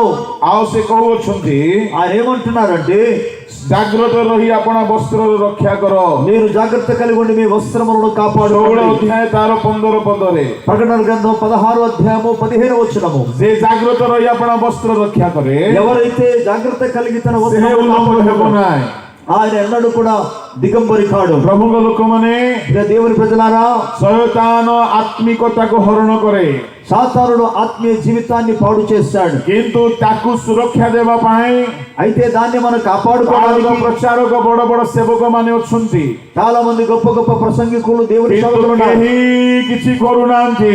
కానీ ఎవరు ఏ పని చేయటం లేదు. ଶାସ୍ତ୍ରୀ ଫାରୁସୀ ମାନେ ଅଛନ୍ତି, పరిచయాలు శాస్త్రులు ఉన్నారు. କେହି କିଛି ନ କରିବାରୁ వారు ఏమి చేయకపోవడం ଉତ୍ତମ ସମୀରଣୀୟ ଭାବରେ ଯୀଶୁ ଖ୍ରୀଷ୍ଟ ଆସିଲେ। మంచి సమరుడుగా యేసు ప్రభు దిగి వచ్చారు. ଆପଣମାନେ ଯୋଉ ଲେବୀୟ ମାନଙ୍କୁ ଦେଖୁଛନ୍ତି, మీరు ఇక్కడ చూసినాక లేవీయులు ୟାର చూస్తే ସ୍କ୍ରିପ୍ଚରାଲ କନସେପ୍ଟ ହଉଛି ଓଲ୍ଡ ଟେଷ୍ଟାମେଣ୍ଟ ର ସାଧୁ ମାନେ। ఆత్మ సంబంధమైన ఒక విషయం ఏంటంటే పాత నిబంధనలు ఉన్నాక భక్తులు ସେମାନେ ମଣିଷର ପତନାବସ୍ଥାକୁ ସଜାଡ଼ିବା ପାଇଁ କିଛି କହିଲେ ନାହିଁ। వారు ప్రజల యొక్క జీవితాన్ని సరి చేసుకోవడానికి ఏమి ଯୀଶୁ చెప్పలేదు. ଖ୍ରୀଷ୍ଟ ଉତ୍ତମ ସମୀରଣୀୟ ହେଇକି ଆସିଲେ। అందుకే యేసు ప్రభు వారు మంచి సమరయుడుగా దిగి ଆଉ వచ్చారు. ସେ ଦରମରା ଅବସ୍ଥାରେ ମାନବ ଜାତିର ସେ ସେବା କଲେ। చావు సిద్ధం ఉన్న ఆ యొక్క వ్యక్తిని కాపాడినట్టుగా మానవులందరినీ కూడా ఆయన సేవ ଆଉ చేశాడు. ତାକୁ ନେଇକି ଆସିଲେ କୋଉଠିକୁ? ఎక్కడిని ఆయన ఆ వ్యక్తిని తీసుకొచ్చారు? ପାଠଶାଳା, ఆ యొక్క పూట కూలి వారిని ତାହା ହେଉଛି తీసుకొచ్చారు. ଚର୍ଚ୍ଚ। దాని అర్థము సంఘము. ଯେଉଁଠାରେ ପାନ୍ଥଶାଳାର ରକ୍ଷକକୁ ସେ 2 ଗୋଟି ମୁଦ୍ରା ଦେଲେ। అక్కడ పందస్థాన యజమానికి 2 రూకలు ఇచ్చాడు. ଏ 2 ଗୋଟି ମୁଦ୍ରା କଣ ଅଟେ? ఆ 2 రూకలు ఏంటి? ଈଶ୍ୱରଙ୍କ ସେବକ ମାନଙ୍କୁ ଦିଆଯାଇଥିବା ଦାନ ବରଦାନ, అది దేవుని సేవకు ఇవ్వబడిన ఒక కృపావరములు. ଈଶ୍ୱରଙ୍କ ବାକ୍ୟ, అది దేవుని యొక్క వాక్యము. ନିୟମ పురాତନ ନିୟମ, అది కొత్త నిబంధన పాత నిబంధన. ଯାହା ଦ୍ୱାରା ପାନ୍ଥଶାଳାର କର୍ତ୍ତା ମାନେ ତାର ସେବା ଶୁଶ୍ରୂଷା କରିବେ। దాని ద్వారా ఆ యొక్క పూట కూలిన వారు అక్కడ సేవ పరిచర్య చేస్తారు. ଯଦି କିଛି ఎక్స్ట్రా ଖର୍ଚ୍ଚ ହେଇଯାଏ, ఒకవేళ ఇంకా ఎక్కువ ఖర్చు అక్కడ ఏమైనా అయితే ଆମର ଉତ୍ତମ ସମୀରଣୀ ଆଉ ଥରେ ବାହୁଡିବେ। మన యొక్క మంచి సమరుడు మరలా తిరిగి వస్తాడు. ఆయన ସେ ବାହୁଡିବା ସମୟରେ ఆయన తిరిగి వచ్చినప్పుడు ଆମେ ଲୋକମାନଙ୍କର ଯତ୍ନ ପାଇଁ ଯାହା ଅଧିକ କରିଛୁ ଆମେ ପୁରସ୍କାର ପାଇବା। ప్రజల క్షేమ కొరకు మనం ఎంత ఖర్చు పెట్టామో దాని బహుమానాలు పొందుతాం. ଆମର ସମୀରଣୀ ଅତି ଶୀଘ୍ର ବାହୁଡିବେ। మన మంచి సమరుడు అతి త్వరగా ସେ రాబోతున్నాడు. ପାନ୍ଥଶାଳାର ରକ୍ଷକ ମାନଙ୍କୁ ଦାୟିତ୍ୱ ଦେଇଛନ୍ତି, ఈ పూట కూలి వానికి ఆయన బాధ్యతను అనుగ్రహించినాడు. ଆଉ ଟିକେ ଟିକେ ମୁଦ୍ରା ଦେଇଛନ୍ତି।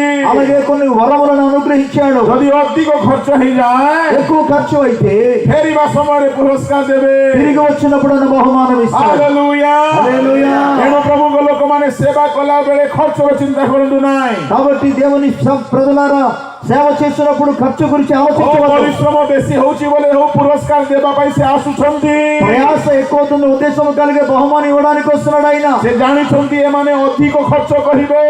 వారు ఎక్కువ ఖర్చు పెడతారని ఆయనకు తెలుసు. ଗତ 14 ବର୍ଷରୁ ମୁଁ ସଭା ମାନଙ୍କରେ ସେବା କରି ଆସୁଛି, କିନ୍ତୁ ଏଇ ଯୋଉ 2-3 ବର୍ଷ ହେଲା గత 14 సంవత్సరం నుండి పెద్ద పెద్ద కూడికల్లో పరిచయం చేస్తూ వచ్చారు. కానీ ఈ గత 2-3 సంవత్సరాల్లో ବିଲକୁଲ ବିଶ୍ରାମ ମିଳୁନି। ఏ మాత్రం కూడా నాకు విశ్రాంతి లేదు. ପରଦିନ ହାତୀଗଡ଼ରେ ଥିଲି, మొన్న ఏమో హతిగోడ్ అని ప్రాంతంలో ఉన్నాను. ଶନିବାର ଦିନ ହାତୀଗଡ଼ରେ, శనివారం హతిగోడ్, ରବିବାର ସକାଳେ ଟାଟାରେ, ఆదివారం ఉదయం టాటాలో, ସନ୍ଧ୍ୟାରେ ଭୁବନେଶ୍ୱରରେ ମିଟିଂ, సాయంకాలం భువనేశ్వర్లో, ରାତିରେ ପାରଳାଖେମୁଣ୍ଡି, రాత్రి ఏమో పరలాఖండి, ଆଜି ପାରଳାଖେମୁଣ୍ଡି, ఈ రోజు పరలాఖండి, କାଲିକି ଲକ୍ଷ୍ମୀପୁର, రేపు లక్ష్మీపూర్లో, ପରଦିନକୁ ଭବାନୀପାଟଣା ఎల్లుండి భవానీపట్నంలో ଚାଲିଛି। ఇలా జరుగుతుంది. ଜାଣିଛନ୍ତି କ'ଣ? ఇది ఏంటో మీకు తెలుసా? ଦେଇଛନ୍ତି 2ଟି ମୁଦ୍ରା, ଯଦି ଅଧିକ କାମ କରିବ ଆସିବା ସମୟରେ ପୁରସ୍କାର ଦେବେ। మీకు కేవలం 2 రూపాయలు ఇచ్చారు, కానీ మీరు ఎక్కువ పని చేస్తే వచ్చినప్పుడు గొప్ప బహుమానం ఇవ్వబోతున్నారు ఆయన. ହାଲେଲୁୟା। హల్లెలూయా. ଏଣୁ ଏବେ ମିଳୁ ନ ମିଳୁ ଆସିଲା ବେଳକୁ ମିଳିବ ବୋଲି ବିଶ୍ୱାସ ଭାବରେ କାମ କରନ୍ତୁ। కాబట్టి ఇప్పుడు దొరికినా దొరకకపోయినా ఆయన వచ్చినప్పుడు బహుమానం దొరకబోతుందనే విశ్వాసంతో సేవ చేయండి. କେତେ ଲୋକ ଖୋକୁଛନ୍ତି ଏତିକି ଦେଲେ ଆସୁ। కొంతమంది అడుక్కుంటున్నారు. ବାହୁଡିବା ସମୟରେ କିଛି ଦେବେନି ଆଜ୍ଞା। మీరు అలాగే చేస్తే మాత్రం ఇవ్వరండి. ଏବେ ବିଶ୍ୱାସ ଦେଇ କାମ କରନ୍ତୁ। ఇప్పుడు నమ్మకస్తులుగా పనిచేయండి. ଯଦି କିଛି ଅଧିକ କରିଦେଇଛନ୍ତି ఒకవేళ దానికంటే ఎక్కువ మీరు చేస్తే ସେ ଆସିବା ସମୟରେ ଦେବେ। ఆయన వచ్చినప్పుడు ఇస్తారండి. ସେ ଆସିବା ସମୟରେ ଦେବେ। ఆయన వచ్చినప్పుడు ఇస్తారండి. ସେ ଉତ୍ତମ ସମୀରଣୀ। ఆయన మంచి କିନ୍ତୁ సమరయుడు. ମନେ ରଖ ପାଷ୍ଟର ପ୍ରଚାରକ ମାନେ, అయితే జ్ఞాపకం చేసుకోండి, పాస్టర్లు ଦରମରା ଅବସ୍ଥାରେ ମଣ୍ଡଳୀ ଅଛି, సంఘం ఎప్పుడైతే చావో సిద్ధముగా ఉన్నదో ତେଲ ପକଉଛ ନା ସେଠି କିରୋସିନ ଆଉ ଏସିଡ ପକଉଛ? మీరు అందులో నూనె పోస్తున్నారు లేకపోతే కిరోసిన్ ଘା ଯାକ ଠିକ ହଉଛି ନା ତାକୁ ଆହୁରି ହଇରାଣ କରିଦଉଛ? అక్కడ ఉన్న గాయాలను కూడా హీల్ అవుతూ ସେ ଆସି ଅଧା ମେଡିସିନ ଲଗେଇକି ଗଲେ କୃଷରେ ఆయన సగం మెడిసిన్ తీసుకొచ్చి ବାକି କାମ କରିବାକୁ ଆମକୁ ଦାୟିତ୍ୱ ଦେଇକି మిగిలిన పని చేయడానికి మనకు అప్పగించాడు. ଆଉ ଦୁଇ ମୁଦ୍ରା ଯାକ ଦେଇଛନ୍ତି. అలాగే 2 రూకలు కూడా ఆయన ఇచ్చారు. ଏ ముద్రాକୁ ନେଇକି ନିଜେ ଖାଇ ପିଇକି ଶୋଇବା ପାଇଁ ନାହିଁ. ఈ యొక్క రూకలు తీసుకొని సొంతగా తిని ମରା ଅବସ୍ଥାରେ ଥିବା ମଣ୍ଡଳୀର ଅଧା ଟ୍ରିଟମେଣ୍ଟ ସେ କରିକି ଗଲେ, ଅଧା କାମ ଆମକୁ ଦେଇକି ଗଲେ. చావు సిద్ధంగా ఉన్న సంఘంలో సంఘానికి సగం ఆయన పని చేశారు, సగం పరిచయం మనకు ଆଉ ସେ అప్పగించారు. କହିଲେ ମୁଁ ଫେରିବା ସମୟରେ ଆସିବି. ఆయన అన్నారు నేను తిరిగి వచ్చినప్పుడు వస్తాను. ଯାହା ଅଧିକ କରିଛ ఏదైతే ఎక్కువ ఖర్చు పెట్టున్నారో ତମକୁ ଫେରାଇ ଦେବି. నేను మీకు తిరిగి ఇస్తాను. హల్లెలూయా. హల్లెలూయా. యేసు శీఘ్ର ଆସୁଛନ୍ତି. యేసు త్వరగా వచ్చుచున్నాడు. ପ୍ରସ୍ତୁତ ହୁଅନ୍ତୁ. సిద్ధపడండి. ସମୟ ଅନୁସାରେ ମୁଁ ଏଠାରେ ସମାପ୍ତ କରୁଅଛି. సమయానుసారంగా నేను ముగిస్తున్నాను. ଆସନ୍ତୁ ଚକ୍ଷୁ ବନ୍ଦ କରନ୍ତୁ. రండి కళ్ళు మూసుకుందాం, ପ୍ରାର୍ଥନା କରିବା. ప్రార్థన చేసుకుందాం. ପରମ ପବିତ୍ର ଜିହୋବା ସ୍ୱର୍ଗୀୟ ପିତା, పరలోకమున పరిశుద్ధుడైన యెహోవా మా ప్రభువా, ପ୍ରଭୁ ତୁମେ ଆମର ଉତ୍ତମ ସମ୍ମିଳନୀୟ. ప్రభువా నీవే మా యొక్క మంచి సమరయుడవు. ଆଜି ଦରମରା ଅବସ୍ଥାର ମଣ୍ଡଳୀକୁ ସଜାଡ଼ିବା ପାଇଁ ତୁମେ ପ୍ରଭୁ କ୍ଷତ ଜାଗାରେ ତୈଳ ଦ୍ରାକ୍ଷାରସ ଲଗାଇଲା ପରି ଆପଣ ରକ୍ତ ବହାଇ ଦେଇଛ. ప్రభువా చావు సిద్ధము ఉన్న యొక్క సంఘాన్ని బాగు చేయడానికి నన్ను రక్తమును కార్చి ఆ రక్తము చేత ఆ గాయములను కట్టి ఉన్నావయ్యా. ସ୍ୱର୍ଗୀୟ ପିତା, పరలోకమందున మా తండ్రి, ଆମମାନଙ୍କୁ ତୁମେ ଦାୟିତ୍ୱ ଦେଇଛ. ప్రభువా మీరు మాకు బాధ్యతను ఇచ్చున్నారు. ଆଉ କହିଅଛ ଯାହା ଅଧିକ ଲାଗିବ ఇంకా ఎక్కువ ఏమైనా ఖర్చు అయిన ఎడలా ମୁଁ ଆସିବା ସମୟରେ ଦେବି. నేను వచ్చేటప్పుడు దాన్ని ତୁମେ ఇస్తాను. ଶୀଘ୍ର ଆସିବାକୁ ଯାଉଛ ପ୍ରଭୁ. ప్రభువా మీరు త్వరలో రాబోచున్నారయ్యా. ଆମେ ଦରମରା ମଣ୍ଡଳୀକୁ ସଜାଡ଼ିବାରେ ବିଶ୍ୱସ୍ତ ହେବାକୁ ସାହାଯ୍ୟ. ప్రభువా చావు సిద్ధమున్న సంఘానికి సిద్ధపరచున్నట్లుగా ଯେ నమ్మకముగా ମଣ୍ଡଳୀକୁ సిద్ధపరచున్నట్లుగా. ଦୟା କରେ ସେ ହିଁ ଈଶ୍ୱରଙ୍କୁ ప్రేమ କରେ, ପ୍ରତିବାସୀକୁ ప్రేమ କରେ. ప్రభు ఎవరైతే సంఘాన్ని పట్ల కనికరించు బాగు చేస్తుందో వారు దేవుని ప్రేమిస్తున్నారు, పొరుగు వారిని ప్రేమిస్తున్నారు. ଏ ସତ୍ୟକୁ ବୁଝିବା ପାଇଁ ସାହାଯ୍ୟ କର. ఈ సత్యాన్ని ప్రజలు తెలుసుకున్నట్టు సహాయం చేయండి. ପ୍ରତ୍ୟେକଙ୍କୁ ତୁମ ହସ୍ତରେ ରଖି ପ୍ରାର୍ଥନା ଯୀଶୁଙ୍କ ନାମରେ ମାଗେ. అందరిని మీ చేతికి అప్పగించి ప్రార్థన యేసు ప్రభు నామములో అడుగుచున్నాము తండ్రి. ఆమేన్.